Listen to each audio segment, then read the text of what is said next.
विशद प्रभाजालोल्लासो वहत सकलावद्यतमसे जगज्जन्मस्थेव प्रलयरचनाशीलवपुषे नमो अशेषाम्नाय स्मृतिहृदयदीर्घाय हरये व्याप्तिर्यस्य निजे निजे नमः सा पक्षे सपक्षे स्थितिः यावृत्तिश्च विपक्षतोऽर्थविषये शक्तिर्न वैवाहिते नैवास्ति प्रतिपक्षयुक्तिरतुलं शुद्धं प्रमाणं सवे भूयात् तत्त्वविनिर्णयाय भगवान् आनन्दतीर्थो मुनिः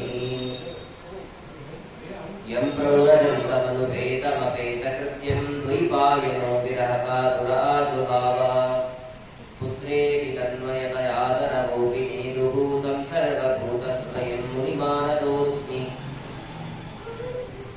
सालङ्कारककाव्यनाटककलाकाणादपातञ्जल त्रय्यर्थस्मृतिजैमिनीय कविता सङ्गीतपारङ्गतः विप्रक्षत्रविडङ्गजातमुखरानिकप्रजासेवितः श्रीमत्सद्गुरुराघवेन्द्रयतिराट् कुर्यात् ध्रुवं मङ्गलम् तपस्वाध्याय शुश्रूषा कृष्णपूजारतं मुनिम् विश्वेशमिष्टतं वन्दे परिव्राट् चक्रवर्तिनम्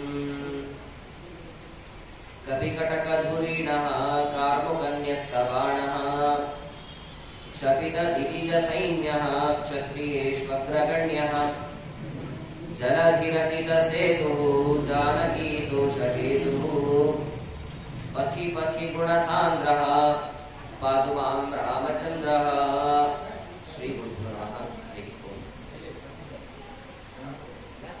ರಾಮನವಮಿಯ ಉತ್ಸವದ ಅಂಗವಾಗಿ ಶ್ರೀರಾಮಚಂದ್ರನ ಚರಿತ್ರೆಯನ್ನು ಶ್ರವಣ ಮಾಡ್ತಾ ಬಂದಿದ್ದೇವೆ. ನಿನ್ನೆ ದಿನ ಆಗುವಾಗ ವಾಲ್ಮೀಕಿ ಋಷಿಗಳು ರಾಮಾಯಣವನ್ನ ರಚನೆ ಮಾಡುವುದರ ಹಿನ್ನೆಲೆ ಏನು ಅನ್ನೋದನ್ನ ಗಮನಿಸಿದ್ವಿ. ನಾರದ ಮಹರ್ಷಿಗಳು ಸಂಚಾರ ಮಾಡ್ತಾ ಬರುವಂತಹ ಸಮಯದಲ್ಲಿ ನಾರದರಿಗೆ ಪ್ರಶ್ನೆಯನ್ನು ಮಾಡಿದ್ದಾರೆ ವಾಲ್ಮೀಕಿ ಋಷಿಗಳು. ಲೋಕದಲ್ಲಿ ಅನಂತ ಕಲ್ಯಾಣ ಗುಣ ಪರಿಪೂರ್ಣನಾಗಿರುವಂತಹ ವ್ಯಕ್ತಿ ಯಾರಾದರೂ ಇದ್ದಾರಾ? ಹಾಗೆ ಯಾರಾದ್ರೂ ಇದ್ರೆ ಅವರ ವಿಷಯವನ್ನ ತಿಳಿಸಿ ಅಂತಂದಾಗ ನಾರದರು ರಾಮನ ಕಥೆಯನ್ನು ಹೇಳ್ತಾ ಬಂದರು. ಅದನ್ನೇ ಮನದಲ್ಲಿ ಚಿಂತನೆ ಮಾಡ್ತಾ ಇದ್ದಂತಹ ವಾಲ್ಮೀಕಿ ಋಷಿಗಳಿಗೆ ಎದುರುಗಡೆಗೆ ಒಂದು ಪ್ರಸಂಗ ನಡೆದಿದೆ. ಕ್ರೌಂಚ ಪಕ್ಷಿಗಳು ವಿಹಾರವನ್ನ ಮಾಡ್ತಾ ಇರಬೇಕಾದ್ರೆ ಬೇಡ ಗಂಡು ಕ್ರೌಂಚ ಪಕ್ಷಿಯನ್ನ ಕೊಂದಿದ್ದಾನೆ. ಅದನ್ನ ಗಮನಿಸ್ತಾ ಇದ್ದಂತಹ ಹೆಣ್ಣು ಕ್ರೌಂಚ ಪಕ್ಷಿಗೆ ದುಃಖ ಆಗಿ ಒದ್ದಾಡ್ತಾ ಇದೆ. ಅದನ್ನ ಗಮನಿಸಿರ್ತಕ್ಕಂತಹ ವಾಲ್ಮೀಕಿ ಋಷಿಗಳು ಅವರಿಗೆ ಆದಂತಹ ಶೋಕ ಶ್ಲೋಕದ ರೂಪದಲ್ಲಿ ಬದಲಾಯಿತು ಅನ್ನೋದನ್ನು ಗಮನಿಸಿದ್ವಿ. ಮಾನಿಷಾದ ಪ್ರತಿಷ್ಠಾಂತಂ ಅಗವ ಶಾಶ್ವತಿ ಸಮಾನ ಯತ್ ಕ್ರೌಂಚ ಮಿಥುನಾದೇಕಂ ಅವಧಿ ಕಾಮೋಹಿತಂ ಅಂತ ಬಂತು ಆರಂಭದ ಶ್ಲೋಕ.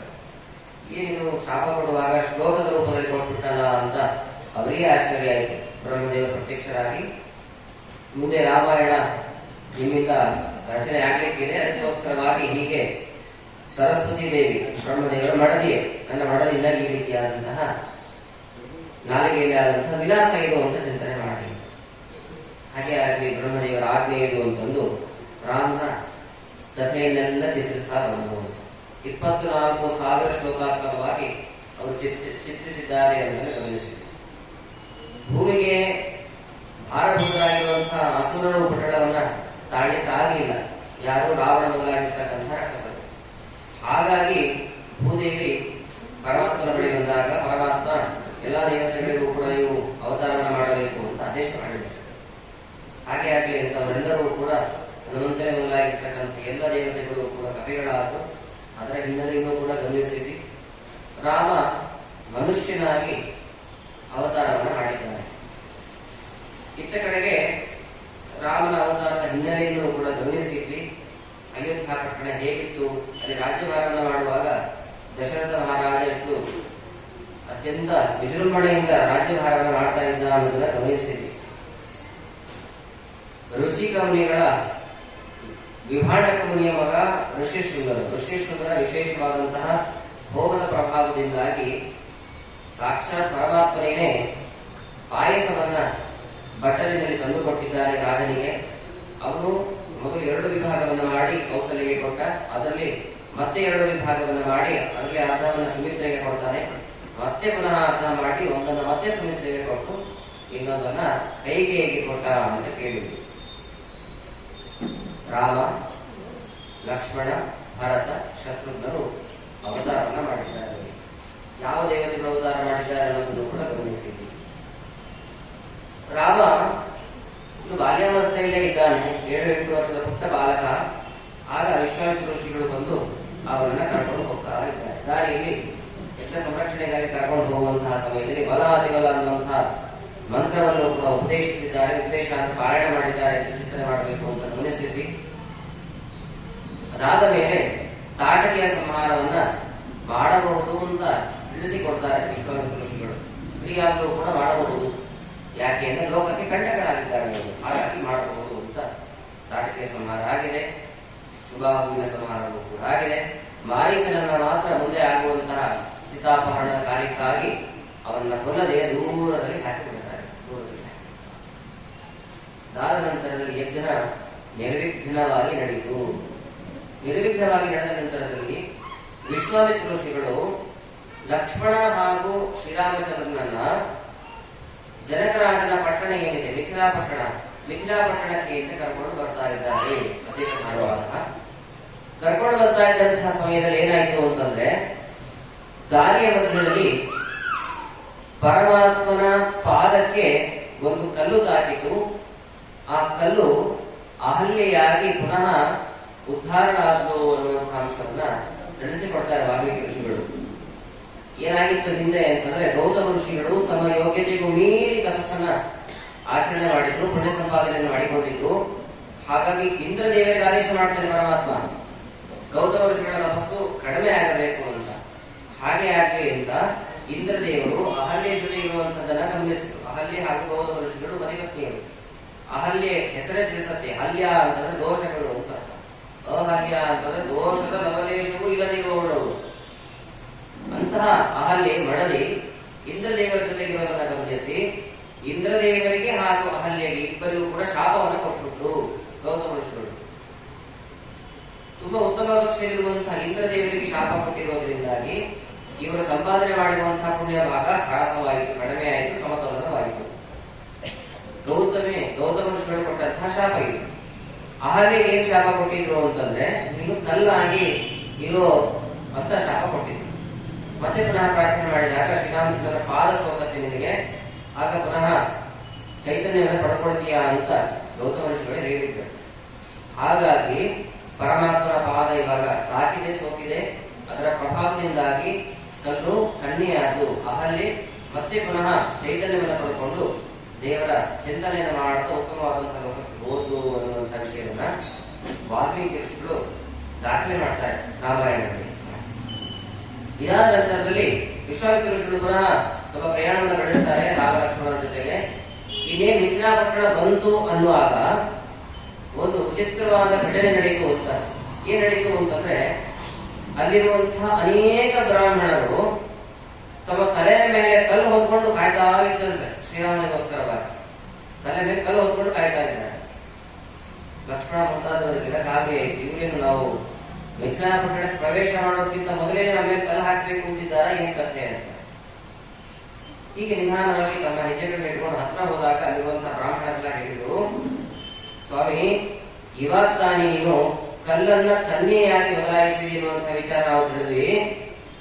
ನಮ್ಮ ಊರಿನಲ್ಲಿ ಕನ್ಯೆಯರ ಅಭಾವ ಇದೆ, ಯಾರು ಕೂಡ ಮದುವೆ ಮಾಡಿಕೊಳ್ಳಕ್ಕೆ ಸಿಗ್ತಾ ಇಲ್ಲ. ನಾವು ಒಂದೊಂದು ಕಲ್ಲುಗಳನ್ನು ತಂದಿದ್ದೀವಿ, ನಿನ್ನ ಪಾದಕ್ಕೆ ತಾಕಿಸ್ತೀವಿ, ಆ ಕಲ್ಲು ಕನ್ಯೆಯಾಗಿ ಬದಲಾಗುತ್ತೆ, ನಾವಾದ್ರೂ ಮದುವೆ ಮಾಡಿಕೊಳ್ತೀವಿ ಅನ್ನೋ ಅಭಿಪ್ರಾಯದಲ್ಲಿ ಕಲ್ಲುಗಳನ್ನು ಹೊತ್ಕೊಂಡು ಬಂದಿದ್ರು ಅಂತ ಹೇಳ್ತಾರೆ. ಅದಕ್ಕಾಗಿ ಹೇಳುವಂತಹ ಕಥೆ. ಹೀಗೆ ಶ್ರೀರಾಮಚಂದ್ರ ಎಲ್ಲರಿಗೂ ಅನುಗ್ರಹವನ್ನ ಮಾಡ್ತಕ್ಕಂಥವರಾಗ್ತಾನೆ. ರಾತ್ರಿ ವೇಳೆಯಲ್ಲಿ ಮಿಥಿಲಾಪಟ್ಟಣದಲ್ಲಿ ತಂಗಿದ್ರು ಶ್ರೀರಾಮಚಂದ್ರ, ಲಕ್ಷ್ಮಣ ಹಾಗೂ ವಿಶ್ವಾಮಿತ್ರ ಋಷಿಗಳು. ರಾತ್ರಿ ವೇಳೆಯಲ್ಲಿ ಏನಾಯ್ತು ಅಂತಂದ್ರೆ ನೋಡಿ, ಕೆಲವು ವಿಷಯಗಳನ್ನು ನಾವು ಆಚಾರ್ಯಬದ್ಧರಿಂದ ಮಾತ್ರ ತಿಳ್ಕೊಳ್ಳಿಕ್ಕೆ ಸಾಧ್ಯ. ಮಹಾಭಾರತ ಆಚರಣೆಯಲ್ಲಿ ಇದರ ವಿವರಣೆಯನ್ನ ಕೊಡ್ತಕ್ಕಂಥವರಾಗ್ತಾರೆ. ರಾತ್ರಿ ವೇಳೆಯಲ್ಲಿ ವಿಶ್ವಾಮಿತ್ರ ಋಷಿಗಳು ನೇರವಾಗಿ ಜನಕರಾಜನ ಬಳಿ ಬರ್ತಾರಂತೆ. ಜನಕರಾಜನ ಬಳಿ ಬಂದು ಕೆಲವು ಮಾತುಗಳನ್ನು ಆಡ್ತಾರೆ. ಏನು? ಮೇನೆ ಚ ಮಾತರ ಆತ್ಮ ಕನ್ಯಾ ಗುಣೋಚಿತಂ ರೂಪನವಾವತಾರಂ ಉವಾಚ ಚಾಸ್ಮಾ ಋಷಿರಗ್ರತೇಜಾಃ ಪುರುಷ್ವಜ ಮಾತರಂ ಏನಮಾಶ್ವಿತಿ ಏನಂ ಆಶು ಜಾಮಾತರಂ ಪುರುಷ್ವ ಅಂತ ಆದೇಶವನ್ನು ಮಾಡ್ತಾರೆ ಜನಕರಾಜರಿಗೆ. ನಾನು ಈಗ ಶ್ರೀರಾಮಚಂದ್ರನ ಜೊತೆಗೆ ಬಂದಿದ್ದೀನಿ. ಶ್ರೀರಾಮಚಂದ್ರನಷ್ಟು ಯೋಗ್ಯನಾಗಿರ್ತಕ್ಕಂತಹ ಪುರುಷ ಜಗತ್ತಿನಲ್ಲಿ ಮತ್ತಾರೂ ಇಲ್ಲ, ಯಾರು ಇಲ್ಲ. ಹಾಗಾಗಿ ಸೀತೆಗೆ ಸ್ವಯಂವರವನ್ನು ಏನು ನೀನು ಮಾಡ್ತಾ ಇದೀಯಾ, ಆ ಸ್ವಯಂವರದಲ್ಲಿ ಶ್ರೀರಾಮಚಂದ್ರನನ್ನೇ ಅಳಿಯನನ್ನಾಗಿ ಮಾಡಿಕೋ, ಇದು ನಾನು ನಿನಗೆ ಆದೇಶ ಮಾಡ್ತಾ ಇರುವಂತದ್ದು ಅಂತ ಹೇಳ್ತಕ್ಕಂಥವ್ರಾಗ ನೋಡಿ. ಎಂತಹ ಋಷಿಗಳಿರು, ಅದನ್ನು ಅರ್ಥ ಮಾಡಿಕೊಳ್ಳಬೇಕು ನಾವು.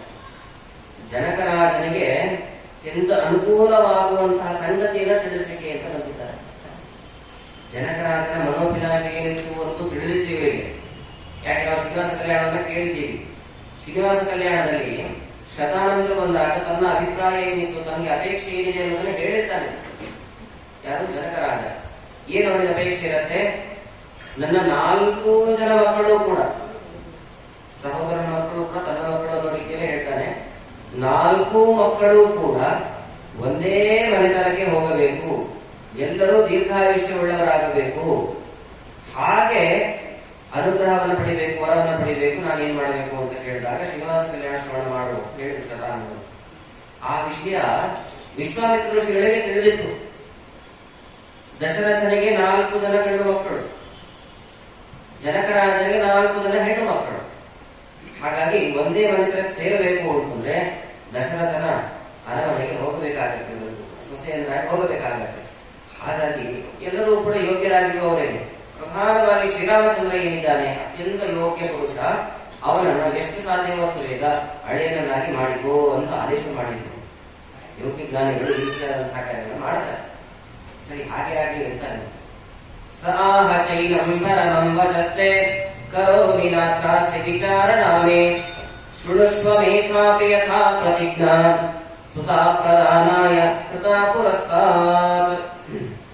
ಹಾಗೆ ಆಗಲಿ ಗುರುಗಳೇ, ನಿಮ್ಮ ಮಾತಿನಂತಾನೆ ನಾನು ನಡೆದುಕೊಳ್ತೇನೆ. ಯಾಕೆ ಅಂತಂದ್ರೆ ಹಿಂದೆ ರುದ್ರದೇವರು ನನಗೆ ಒಂದು ಧನುಸ್ಸನ್ನು ಕೊಟ್ಟಿದ್ದಾರೆ, ಶಿವಧನಸ್ಸು ಅಂತ ಕರೀತಾರೆ. ನಾವು ಕಥೆಯನ್ನು ಕೇಳ್ತೀವಿ. ರಾಮಬಂಧ ಶಿವಧರ್ಮ ಭಂಗವನ್ನು ಮಾಡ್ದ, ಸೀತೆಯ ಜೊತೆಗೆ ವಿವಾಹವನ್ನು ಮಾಡಿಕೊಂಡು ಇಷ್ಟೆಲ್ಲ ವಿಷಯಗಳನ್ನು ಕೇಳಿರ್ತೀವಿ. ಆದ್ರೆ ಅದರಲ್ಲಿ ಸೇರಿರುವಂತಹ ಅನೇಕ ತತ್ವ ವಿಚಾರಗಳನ್ನು ನಾವು ಶ್ರವಣ ಮಾಡಿರೋದಿಲ್ಲ. ಮಧ್ವಾಚಾರ್ಯರಂದ್ರೆ ತಿಳಿಸಿಕೊಡ್ತಾರೆ. ಜನಕರಾಜ ವಿಶ್ವಾಮಿತ್ರ ಋಷಿಗಳಿಗೆ ಹೇಳ್ತಾ ಇದ್ದಾನೆ, ನಿಮ್ಮ ಮಾತಿನಂತೆ ನಾನು ನಡ್ಕೊಳ್ತೇನೆ. ಆದ್ರೆ ಹಿಂದೆ ರುದ್ರದೇವರು ಸೀತೆಯ ಸ್ವಯಂವರದ ಉದ್ದೇಶದಿಂದಲೇ ಒಂದು ಧನುಸ್ಸನ್ನ ಕೊಟ್ಟಿದ್ದಾರೆ, ಅವರಿಗೆ ಸಂಬಂಧಪಟ್ಟಂತಹ ಧನುಸ್ಸು. ಆ ಧನಸ್ಸನ್ನ ಯಾರು ಹೆದೆ ಏರಿಸ್ತಾರೋ ಅವರಿಗೆ ಸೀತೆಯನ್ನು ಕೊಟ್ಟು ಮದುವೆ ಮಾಡು ಅಂತ ಆದೇಶವನ್ನು ಮಾಡಿದ್ದಾರೆ. ಹೆದೆ ಏರಿಸುವುದು ಅಂದ್ರೆ ಏನರ್ಥ? ಬಿಲ್ಲಿನಲ್ಲಿ ನಿಮ್ಗೆಲ್ಲ ಗೊತ್ತು, 2 ತುದಿ ಭಾಗದಲ್ಲಿ ಹಗ್ಗದಿಂದ ಕಟ್ಟಬೇಕು. ಒಂದು ತುದಿ ಭಾಗದಲ್ಲಿ ಈಗಾಗಲೇ ಹಗ್ಗವನ್ನ ಕಟ್ಟಿ ಆಗಿದೆ, ಇನ್ನೊಂದು ತುದಿ ಭಾಗ ಏನಿದೆ ಅದನ್ನ ಹೆಗಲಿನವರೆಗೂ ಕೂಡ ಬಾಗಿಸಿ ಹಗ್ಗವನ್ನ ಕಟ್ಟಬೇಕು. ಇಷ್ಟೇ ಇದ್ದಾರೆ ಎದೆ ಏರಿಸುವುದು, ಇಷ್ಟೇ ಅಭಿಪ್ರಾಯ. ಹಾಗಾಗಿ ಈ ಒಂದು ಸ್ವಯಂವರದಲ್ಲಿ ಅನೇಕ ರಕ್ಕಸರೆಲ್ಲರೂ ಕೂಡ ಭಾಗಿಯಾಗಿದ್ರು. ಆದ್ರೆ ಯಾರಿಗೂ ಕೂಡ ಎದೆ ಏರಿಸಲಿಕ್ಕಾಗಿರ್ಲಿಲ್ಲ. ಯಾಕೆ ಅಷ್ಟು ಕಠಿಣವಾಗಿರ್ತಕ್ಕಂಥದ್ದಾಗಿತ್ತು ಆ ಶಿವಧನಸ್ಸು. ಎಷ್ಟು ಕಠಿಣವಾಗಿತ್ತು ಅದು ಅಂತಂದ್ರೆ ಅದನ್ನ ಎತ್ತಬೇಕು ಅಂತಂದ್ರೆ ನೋಡಿ, ಬಿಲ್ಲನ್ನ ಎತ್ತಿ ಕಟ್ಟಬೇಕು. ಸುಮ್ನೆ ಅದು ಮಲಗಿಕೊಂಡಲ್ಲೇ ಕಟ್ಟಲಿಕ್ಕಾಗತ್ತೇನೋ? ಕಟ್ಟಲಿಕ್ಕಾಗೋದಿಲ್ಲ, ಎತ್ತಿ ಕಟ್ಟಬೇಕು. ಅದನ್ನ ಎತ್ತಬೇಕು ಅಂತಂದ್ರೆ ಒಬ್ಬರು ಇಬ್ಬರಿಗೆ ಸಾಧ್ಯವಾಗೋದಿಲ್ಲ. ಅದು ಮತ್ತೆ ಎಷ್ಟು ಜನ ಬೇಕು ಅಂತಂದ್ರೆ 5,000 ಜನರಿಗೆ ಸಾಧ್ಯವಾಗುತ್ತೆ, ಎಲ್ಲರೂ ಕೂಡ ಸಾಧ್ಯವಾಗುವುದಿಲ್ಲ. ಆ 5,000 ಜನರು ಕೂಡ ಶಿವನಿಂದಾಗಿ ವರವನ್ನು ಪಡೆದುಕೊಂಡವರಾಗಿರ್ಬೇಕು. ಮತ್ತೆ ನಾವೇ ಗಂಗಾವತಿ ಒಂದು 5,000 ಜನ ಹೋಗ್ಬಿಟ್ಟು ಎತ್ಕೊಳ್ಳೋಣ ಅಂದ್ರೆ ಆಗೋದಿಲ್ಲ, ನಮಗಿಲ್ಲ. ಎಲ್ಲರೂ ಕೂಡ ಶಿವವರದಿಂದಾಗಿ ಪ್ರಭಾವಿತರಾಗಿರ್ಬೇಕು. ಯಾಕಂದ್ರೆ ಶಿವಧನಸ್ಸು ಶಿವ ಕೊಟ್ಟ ನಂತರದಲ್ಲಿ, ರುದ್ರದೇವರು ಕೊಟ್ಟ ನಂತರದಲ್ಲಿ ಮಿಥಿಲಾಪಟ್ಟಣದವರೆಗೂ ಹೇಗೆ ಬಂತು ಅಂತ ಪ್ರಶ್ನೆ ಮಾಡ್ತಾರೆ ವಿಶ್ವಾಮಿತ್ರ ಋಷಿಗಳು. ಅದಕ್ಕೆ ಇದೆಲ್ಲ ವಿಚಾರವನ್ನ ಹೇಳ್ತಾರೆ. ಜನಕರಾಜ ರುದ್ರದೇವರು ವರ ಕೊಟ್ಟರು 5,000 ಮಂದಿಗೆ, ಈ ಬಿಲ್ಲನ್ನ ಎತ್ಕೊಂಡು ಹೋಗಿ ನೀವು ಅಂತ. ಅವ್ರು ಹೇಗೆ ಎತ್ಕೊಂಡು ಬಂದ್ರು? ತಲೆ ಮೇಲೆ ಎತ್ಕೊಂಡು ಬಂದ್ರ ಅಂದ್ರೆ ಇಲ್ಲ, ಒಂದು ಬಂಡಿಯಲ್ಲಿ ಹಾಕೊಂಡು ಬಂದ್ರಂತೆ. ನೋಡಿ, ಆ ಬಂಡಿ ಹೊಡಿಲಿಲ್ವಾ? ಹಾಗಿದೆ ಬಂಡಿಗೂ ಕೂಡ ವರ ಕೊಟ್ಟಿದ್ರಂತೆ ರುದ್ರದೇವರು. ಇದು ಮಿಥಿಲಾಪಟ್ಟಣದವರೆಗೂ ಈ ಶಿವಧನಸ್ಸನ್ನ ತೆಗೆದುಕೊಂಡು ಹೋಗೋ ಹಾಗಾಗ್ಲಿ, ಯಾವುದೇ ವಿಘ್ನ ಬಾರದೇ ಇರಲಿ ಅಂತ ಬಂಡಿಗೂ ಕೂಡ ವರ. ನೋಡಿ, ಎತ್ತಿನ ಬಂಡಿ ಇದೆ, ಅದಕ್ಕೂ ವರ ಇದೆ. 5,000 ಮಂದಿಗೂ ಕೂಡ ವರ ಇದೆ. ಇಷ್ಟೆಲ್ಲ ವರದ ಪ್ರಭಾವದಿಂದಾಗಿ ಧನಸ್ಸನ್ನು ನಾನು ಇಲ್ಲಿ ತೆಗೆದುಕೊಂಡು ಬಂದಿದ್ದೇನೆ. ಆ ಧನಸ್ಸನ್ನ ಎದೆಗೇರಿಸಿದಲ್ಲಿ ನನ್ನ ಮಗಳನ್ನು ಕೊಡ್ತೇನೆ. ಹಾಗೆ ಆಗಲಿ. ನಾಳೆ ದಿನ ಶ್ರೀರಾಮಚಂದ್ರನು ಕೂಡ ಪ್ರಯತ್ನವನ್ನ ಪಡ್ತಕ್ಕಂಥವರಾಗ್ತಾರೆ. ಅಧಾರ್ಯಮೇತಧನುರಾಪ್ಯ ಶಂಕರಾತ್ ಅಹಂ ನೃಣಾಂ ವೀರ್ಯಮಂ ಅಪರೀಕ್ಷಣೆ ಧೃತಃ ಸುತಾರ್ಥಮೇತಾಂ ಚಕರ ಪ್ರತಿಜ್ಞಾಂ ದದಾಮಿ ಕನ್ಯಾಂ ಯ ಇದಂ ಹಿ ಪೂರಯೇತ್. ದದಾಮಿ ಕನ್ಯಾಂ, ಇಂಥವರಿಗೆ ನನ್ನ ಮಗಳನ್ನು ಕೊಟ್ಟು ಮದುವೆ ಮಾಡ್ತೇನೆ. ಯಾರಿಗೆ? ಯ ಇದಂ ಹಿ ಪೂರಯೇತ್. ಈ ವರವನ್ನ, ಈ ನನ್ನ ಮನೋಭಿಲಾಷೆ ಏನಿದೆ, ಇದನ್ನು ಯಾರು ಪೂರ್ತಿ ಮಾಡ್ತಾರೋ ಅವರಿಗೆ ಕೊಡ್ತೇನೆ. ಯ ಇದಂ ಹಿ ಪೂರಯೇತ್. ಯಹ ಅನ್ನೋದಕ್ಕೆ ಸಂಸ್ಕೃತದಲ್ಲಿ ಸಾಮಾನ್ಯವಾಗಿ ತಿಳಿಯುವಂತಹ ಅರ್ಥ ಏನು ಅಂತಂದ್ರೆ ಯಾರು ಅಂತ ಅರ್ಥ. ಯಹ ಅಂದ್ರೆ ಯಾರು, ಇದಂ ಪೂರಯೇತ್, ಇದನ್ನ ಪೂರ್ಣ ಮಾಡ್ತಾರೋ ಅವರಿಗೆ ನಾನು ಮದುವೆ ಮಾಡಿ ಕೊಡ್ತೇನೆ. ಆದರೆ ಏಕಾಕ್ಷರ ಕೋಶವನ್ನು ಗಮನಿಸಿದಾಗ ಏಕಾಕ್ಷರ ಕೋಶದಲ್ಲಿ ಯಕಾರ ಶಬ್ದದಿಂದ ವಾಚನಾಗೋದು ಯಾರು ಅಂತಂದ್ರೆ ಪರಮಾತ್ಮನೇ. ಯಹ ಇದಂ ಪೂರಯೇತ್. ಯಹ ಅಂದ್ರೆ ಪರಮಾತ್ಮನೇ ಇದನ್ನ ಪೂರ್ಣೆ ಮಾಡ್ತಾನೆ. ಯಹ ಅನ್ನೋಲಿ ನಾವು ಯಕಾರವನ್ನು ಬೆಳೆಸಿದಾಗ ಗೊತ್ತಾಗತ್ತೆ, ಈ ಮತ್ತೆ ಅ 2 ಅಕ್ಷರ ಸೇರಿದ ಯ ಅನ್ನುವಂತಹ ಅಕ್ಷರ ನನಗೆ ಲಭ್ಯವಾಗುತ್ತೆ. ಇಕಾರ ಮತ್ತೆ ಅಕಾರ 2 ಅಕ್ಷರ ಸೇರಿದಾಗ ಯಕಾರ ಲಭ್ಯವಾಗುತ್ತೆ. ಹಾಗಾದ್ರೆ ಈ ಅನ್ನೋದ್ರೆ ಲಕ್ಷ್ಮೀ ದೇವಿ ಅದರಿಂದ ಅಭಿವ್ಯಕ್ತರಾಗುವವಳು. ಅ ಅಂದ್ರೆ ಅಕ್ಷರಾಣ ಅಕಾರೋಸ್ಮಿ, ದೇವರೇ ಹೇಳ್ತಾನೆ. ಅ ಇಲ್ಲಿ ಬ್ರಹ್ಮ, ಇದೊಂದು ಕೋಶವು ಕೂಡ ಹೇಳುತ್ತೆ. ಆಕಾರದಿಂದ ವಾಚ್ಯರಾಗುವ ಪರಮಾತ್ಮ. ಹಾಗಾದ್ರೆ ಲಕ್ಷ್ಮೀ ಸಹಿತನಾಗಿರ್ತಕ್ಕಂಥ ನಾರಾಯಣ ಏನಿದ್ದಾನೆ, ರಾಮರೂಪದಿಂದ ಏನು ಬಂದಿದ್ದಾನೆ ಇಲ್ಲಿ, ಅವನೇನೆ ಇದನ್ನ ಪೂರ್ಣ ಮಾಡ್ತಾನೆ ಅಂತ ಸ್ಪಷ್ಟವಾಗಿ ಹೇಳ್ತಾ ಇದ್ದಾನೆ. ಗಾಯತ್ರಿ ಮಂತ್ರದಲ್ಲೂ ಕೂಡ ನಾವು ಯಕಾರವನ್ನ ಹೇಳ್ತೇವೆ. ಧಿಯಃ ಯಹ ನಃ ಪ್ರಚೋದಯಾತ್. ನಹ ಧಿಯಃ, ನಹ ಅಂದ್ರೆ ನಮ್ಮ, ಧಿಯಃ ಬುದ್ಧಿಯನ್ನು, ಯಹ ಪ್ರಚೋದಯಾತ್. ಯಹ ಪ್ರಚೋದಯಾತ್ ಅಂತಂದ್ರೆ ನಾರಾಯಣ ಚೆನ್ನಾಗಿ ಪ್ರಚೋದಿಸಲಿ. ಗಾಯತ್ರಿ ರೂಪದಿಂದ ಇರುವಂತಹ ನಾರಾಯಣ ಇದ್ದಾನೆ, ಅವನು ಚೆನ್ನಾಗಿ ಪ್ರಚೋದಿಸಲಿ ಎಂದು ತಿಳಿಸ್ಕೊಡ್ತೇವೆ, ಪ್ರಾರ್ಥನೆ ಮಾಡ್ತೇವೆ. ಹಾಗೆ ಇಲ್ಲಿ ಯಹ ಇದಂ ಹಿ ಪೂರಯೇತ್ ಅಂತಂದ್ರೆ ವ್ಯಾಖ್ಯಾನಕಾರ ತಿಳಿಸ್ತಾ ಇದ್ದಾರೆ. ಯಹ ಅಂದ್ರೆ ನಾರಾಯಣ ಇದನ್ನು ಪೂರ್ಣೆ ಮಾಡ್ತಾನೆ ಎಂದು ಸ್ಪಷ್ಟವಾಗಿ. ಹಾಗಾಗಿ ಮಾರನೇ ದಿನ ಆಗುವಾಗ ರಾಮಚಂದ್ರ ದೇವರು ತಾವು ಪ್ರಯತ್ನವನ್ನ ಪಡ್ಲಿ ಎನ್ನುವ ಅಭಿಪ್ರಾಯವನ್ನ ಜನಕ ರಾಜ ಇಲ್ಲಿ ತಿಳಿಸ್ತಕ್ಕಂಥವರಾಗ್ತಾನೆ. ಶ್ರೀರಾಮಚಂದ್ರ ದೇವರು ಕೂಡ ಅವನ ಅಭಿಪ್ರಾಯದಂತೆ ಮಾರನೇ ದಿನ ಆಗುವಾಗ ಶಿವಧನಸ್ಸನ್ನ ಹಿಡಿಯಿರಿಸುವಂತಹ ಪ್ರಸಂಗ. ಅದನ್ನ ಬಗ್ಗಿಸಿ ಇನ್ನೇನು ಹಗ್ಗವನ್ನ ಕಟ್ಟಬೇಕು. ಕಟ್ಟುವಷ್ಟರಲ್ಲಿ ಏನಾಯ್ತು ಅಂತಂದ್ರೆ ಶಿವಧನಸ್ಸು ಭಗ್ರಗೊಂಡಿತು. ಭಗ್ರಗೊಂಡಿತು ಅಂತಂದ್ರೆ ಅದು ಮುರಿದು ಹೋಯಿತು ಅಂತ ಅರ್ಥ. ಮಕ್ಕಳಿಗೆಲ್ಲ ಬಿಲ್ಲನ್ ಮಾಡ್ಕೊಡ್ಬೇಕಾದ್ರೆ ಒಂದು ಕಡೆಗೆ ಕಟ್ಟಿರ್ತೀವಿ ಹಗ್ಗವನ್ನ, ಇನ್ನೊಂದು ಕಡೆಗೆ ಕಟ್ಟುವಾಗ ಸ್ವಲ್ಪ ಹೆಚ್ಚು ಬಾಗಿಸಿ ಬಿಟ್ರೆ ನೋಡಿ, ಹೆಚ್ಚು ಬಾಗಿದಾಗ ಮಾತ್ರ ಅದು ಮುರಿದು ಹೋಗುತ್ತೆ. ಹೆಚ್ಚು ಬಾಗಿದ್ರೆ ಮತ್ತೆ ಅದು ಮುರಿದು ಹೋಗುತ್ತೆ. ಹಾಗೆ ಅನೇಕ ಜನರಿಗೆ ಅದು ಎತ್ತಲಿಕ್ಕೆ ಆಗಿರ್ಲಿಲ್ಲ. ಕೆಲವರು ಎತ್ತಿದ್ರು ಕೂಡ ಹಗ್ಗವನ್ನ ಕಟ್ಲಿಕ್ಕೆ ಆಗಿರ್ಲಿಲ್ಲ. ಅಂತಹ ಶಿವಧನಸ್ಸನ್ನ ಶ್ರೀರಾಮಚಂದ್ರ ದೇವರು ನಿರಾಚಾರವಾಗಿ ಅದನ್ನ ಬಗ್ಗಿಸಿ ಕಟ್ಲಿಕ್ಕೆ ಹೋದಾಗ ಅದು ಮುರಿದೇ ಹೋಯಿತು ಅಂತಂದ್ರೆ ರಾಮನ ಸಾಮರ್ಥ್ಯ ಎಂಥದ್ದು ಅಂತ ನಾವು ಅರ್ಥ ಮಾಡಿಕೊಳ್ಳಬೇಕು. ಎಲ್ಲರಿಗೂ ಭಾರಿ ಸಂತೋಷ ಆಯಿತು. ಸೀತಾದೇವಿಯು ಕೂಡ ತುಂಬಾ ಸಂತೋಷವಾಗಿದೆ. ಸೀತೆ ಯಾವತ್ತೂ ಬಾಳದೇ ಇರುವಂತಹ ಪುಷ್ಪದ ಮಾಲೆಯನ್ನು ತಂದು ಶ್ರೀರಾಮನ ಕೊರಳಿಗೆ ಹಾಕಗಂಟಲಾಗಿದ್ದಾಳೆ. ಇದೇ ಮಂಗಲ ಕಾರ್ಯ ಅಂತ ಹೇಳಿದರು. ಇದೇ ಮಂಗಲ. ನೋಡಿ, ಸೀತೆ ಮೊದಲನೇ ಬಾರಿ ರಾಮನನ್ನ ನೋಡ್ತಾ ಇದ್ದಾಳೆ. ಪ್ರಾಣದಲ್ಲಭ ರಾಮಚಂದ್ರ ಹೇಗೆ ಕಂಡ ಶ್ರೀರಾಮಚಂದ್ರ ಅಂತ ತಿಳಿಸುವಾಗ ವ್ಯಾಖ್ಯಾನ ತಿಳಿಸ್ಕೊಡ್ತಾ ಇದೆ ನಮಗೆ. ತವಬ್ಜನೇತ್ರಂ ಋತುತುಂಗ ವಕ್ಷಸಂ ಶ್ಯಾಮಾವದಾತಂ ಜಲಕುಂಡಲೋಜ್ವಲಂ ಶಶಚ್ಚತೋತ್ತೋಪ ಮಚಂದನೋಕ್ಷಿತಂ ತದರ್ಶ ವಿದ್ಯುತ್ ವಸನಂ ನೃಪಾತ್ಮಜಾ. ಶ್ರೀರಾಮಚಂದ್ರ ಹೇಗಿದ್ದ, ಸೀತೆ ಗಮನಿಸ್ತಾ ಇದ್ದಾಳೆ. ಶ್ರೀರಾಮ ಹೇಗಿದ್ದಾನೆ ಅಂತಂದ್ರೆ ಕರ್ಣಕುಂಡಲಗಳನ್ನು ಧಾರಣೆ ಮಾಡಿದ್ದಾನೆ, ಶುಭ್ರವಾಗಿರುವಂತಹ ವಸ್ತ್ರವನ್ನು ಧಾರಣೆ ಮಾಡಿದ್ದಾನೆ, ಶರೀರಕ್ಕೆ ಗಂಧವನ್ನು ಲೇಪನೆ ಮಾಡಿಕೊಂಡಿದ್ದಾನೆ. ಇದನ್ನು ಗಮನಿಸಿ ಸ್ವಲ್ಪ. ಶರೀರಕ್ಕೆ ಗಂಧವನ್ನು ಲೇಪನೆ ಮಾಡಿಕೊಂಡಿದ್ದಾನೆ. ಆ ಗಂಧದ ಬಣ್ಣ ಹೇಗಿತ್ತು ಅಂತಂದ್ರೆ ಇಲ್ಲಿ ದೃಷ್ಟಾಂತ ಕೊಡ್ತಾ ಇದ್ದಾರೆ. ಶಶಕ್ಷತೋತ್ಥೋಪಮ ಚಂದನೋಕ್ಷಿತಂ ಅಂತಂದ್ರು. ಶಶ ಅಂದ್ರೆ ಮೊಲ. ಮೊಲಕ್ಕೆ ಗಾಯ ಆದಾಗ ಗಾಯದಿಂದ ಬರುವಂತಹ ರಕ್ತದ ಬಣ್ಣ ಹೇಗಿರತ್ತೋ ಅಂತಹ ಬಣ್ಣದಿಂದ ಕೂಡಿದ್ದು ಶ್ರೀರಾಮಚಂದ್ರನ ಗಂಧದ ವರ್ಣ ಅಂತ ದೃಷ್ಟಾಂತ. ತುಂಬಾ ಕೆಂಪಾಗಿರ್ತಕ್ಕಂತಹ ಚಂದನವನ್ನು ಹಚ್ಚಿಕೊಂಡಿದ್ದ. ಪ್ರಶ್ನೆ ಮಾಡಿಕೊಳ್ತಾರೆ, ಇದೇನಿಷ್ಟು ವಿಚಿತ್ರವಾಗಿರ್ತಕ್ಕಂತಹ ದೃಷ್ಟಾಂತವನ್ನು ಕೊಟ್ಟರು. ತುಂಬಾ ಒಳ್ಳೆ ತಾವರೆ ಪುಷ್ಪದಂತೆ ಕೆಂಪಾಗ ಒಂದು ಗಂಧವನ್ನು ಹಚ್ಚಿಕೊಂಡಿದ್ದ ಅನ್ನೋದು ಎಷ್ಟು ಚೆನ್ನಾಗಿರುತ್ತೆ. ಮೊಲದ ಗಾಯದಿಂದ ಬಂದಂತಹ ರಕ್ತದ ವರ್ಣದಂತೆ ಇರುವಂತಹ ಗಂಧವನ್ನು ಹಚ್ಚಿಕೊಂಡಿದ್ದಾನೆ ಅನ್ನೋದು ಎಷ್ಟು ಸರಿ. ಅದಕ್ಕೆ ವ್ಯಾಖ್ಯಾನಕಾರ ಹೇಳ್ತಾರೆ, ತಪ್ಪೇನಿದೆ ಇದರಲ್ಲಿ ಇರ್ತಾರೆ, ತಪ್ಪೇನಿದೆ ಇದರಲ್ಲಿ. ತುಂಬಾ ಉತ್ತರಗಳನ್ನು ಕೊಡ್ತಾ ಹೋಗ್ತಾರೆ, ತಪ್ಪೇ ಇಲ್ಲ. ಮಧ್ವಾಚಾರ್ಯ ಹೇಳ್ತಾರೆ ತಪ್ಪೇ ಇಲ್ಲ. ಯಾಕೆಂದ್ರೆ ದೃಷ್ಟಾಂತ ಕೊಡುವಾಗ ಅದರಲ್ಲಿ ಇರುವಂತಹ ಅಂಶ, ದೃಷ್ಟಾಂತಕ್ಕೆ ಬೇಕಾಗುವಂತಹ ಅಂಶವನ್ನು ಮಾತ್ರ ಗಮನಿಸಬೇಕು. ಇಲ್ಲಿ ಬೇಕಾಗಿರೋದು ಏನು ಅಂತಂದ್ರೆ ಆ ಕೆಂಪು ವರ್ಣ ಏನಿದೆ, ಬಣ್ಣ, ಆ ಬಣ್ಣ ಮಾತ್ರ ಬೇಕಿರೋದು ನಮಗೆ. ಅದು ಮೊಲದ ಗಾಯದಿಂದ ಬಂದದ್ದು. ಅದನ್ನು ತಗೊಂಡು ಏನ್ ಮಾಡ್ತೇವೆ? ನಹಿ ದೃಷ್ಟಾಂತೆ ಸರ್ವಸಾಮ್ಯಂ ಅಂತ ನಿಯಮ. ಒಬ್ಬರಿಗೆ ಹೊಗಳಿದ್ರು ಅನ್ಕೊಳ್ಳಿ, ಚಂದ್ರನಂತೆ ಮುಖ ಇದೆ ನಿನಗೆ, ಅಥವಾ ಒಬ್ಬ ಕನ್ಯೆಯನ್ನ ಹೊಗಳುವಾಗ ಹೇಗಿದ್ದಾಳೆ ಕನ್ಯೆ ಅಂತಂದ್ರೆ ಮುಖ ಚಂದ್ರನಂತೆ ಇದೆ ಅಂತಂದ್ರೆ. ಚಂದ್ರನಂತೆ ಇದೆ ಅಂದ್ರೆ ಏನರ್ಥ? ಚಂದ್ರನ ನೋಡಿದಾಗ ಎಷ್ಟು ಆನಂದ ಉಂಟಾಗತ್ತೋ, ಚಂದ್ರನಲ್ಲಿ ಆಹ್ಲಾದಕರತ್ವ ಅನ್ನುವಂತಹ ಗುಣ ಇದೆ. ಅಂತಹ ಗುಣ ನೋಡಿದಾಗ ಸಂತೋಷ ಪಡಿಸುವಂತಹ ಗುಣ ಅವಳ ಮುಖದಲ್ಲಿದೆ, ಅಷ್ಟೇ ಅರ್ಥ. ಅದು ಬಿಟ್ಟು ಚಂದ್ರನಲ್ಲಿ ಕಲೆಗಳಿದೆ, ಹಾಗೆ ಇವಳ ಮುಖದಲ್ಲೂ ಅನೇಕ ಕಲೆಗಳಿಂದ ಕೂಡಿದೆ ಅಂತ ಹೀಗರ್ಥ. ಚಂದ್ರ ಶುಕ್ಲ ಪಕ್ಷದಲ್ಲಿ ಆಗುವಾಗ ವೃದ್ಧಿ ಆಗ್ತಾನೆ, ಕೃಷ್ಣ ಪಕ್ಷದಲ್ಲಿ ಕ್ಷೀಣಿಸ್ತಾ ಹೋಗ್ತಾನೆ. ಅಂದ್ರೆ ಶುಕ್ಲ ಪಕ್ಷದಲ್ಲಿ ಚೆನ್ನಾಗಿರ್ತಾಳೆ, ಕೃಷ್ಣ ಪಕ್ಷದಲ್ಲಿ ಕುಗ್ಗಿರ್ತಾಳೆ ಅಂತ ಹಿಂಗೆಲ್ಲ ಅರ್ಥನ? ಅದೇನಲ್ಲ. ಚಂದ್ರವತ್ತು ಮುಖಂ, ಚಂದ್ರನಲ್ಲಿ ಮುಖ ಇದೆ ಅಂತಂದ್ರೆ ಆಹ್ಲಾದಕರತ್ವ ಗುಣ ಇದೆ ಅಂತ ಅಷ್ಟೇ ಗಮನಿಸಬೇಕು. ಬೇರೆ ಯಾಕೆ ತೆಗೆದುಕೊಳ್ತೀವಿ ಅಂತ ಹೇಳ್ತಾರೆ.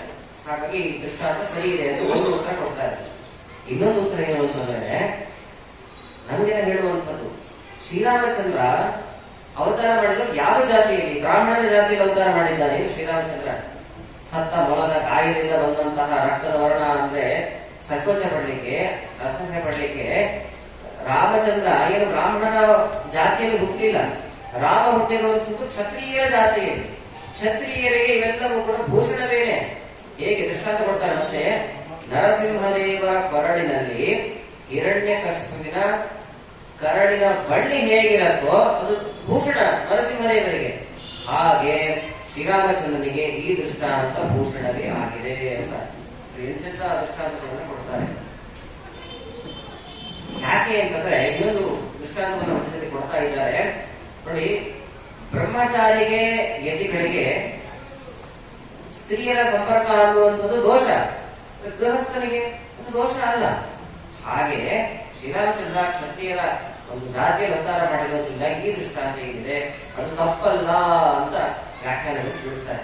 ಹೀಗೆ ಸೀತಾದೇವಿ ಶ್ರೀರಾಮಚಂದ್ರನ ನೋಡಿ ಸಂತೋಷ ಪಟ್ಟಿದ್ದಾಳೆ. ಪರಸ್ಪರವಾಗಿ ಇಬ್ಬರೂ ಕೂಡ ಅಕ್ಕಪಕ್ಕ ನಿಂತಿದ್ದಾರೆ. ಅವರಿಬ್ಬರನ್ನೂ ಗಮನಿಸಿ ಜನರಿಗೆಲ್ಲ ಭಾರಿ ಸಂತೋಷ ಆಯ್ತಂತೆ ನೋಡಿ. ರಾಮನ್ ಸಮಾಲೋಕ್ಯ ನರೇಂದ್ರ ಪುತ್ರ್ಯ ಸಮೇತಮಾನಂದ ನಿಧಿಂ ಪರೇಶಂ. ಆ ಊರಿನಲ್ಲಿರುವಂತಹ ಎಲ್ಲರಿಗೂ ಸಂತೋಷ. ರಾಮ ಬರುವಾಗಲೇ ಅಂದುಕೊಂಡಿದ್ರಂತೆ, ನಮ್ಮ ಸೀತಮ್ಮನಿಗೆ ಶ್ರೀರಾಮಚಂದ್ರನೇ ಗಂಡನಾಗ್ಲಿ ಅಂತ ಎಲ್ಲರೂ ಪ್ರಾರ್ಥನೆ ಮಾಡಿಕೊಂಡಿದ್ರು.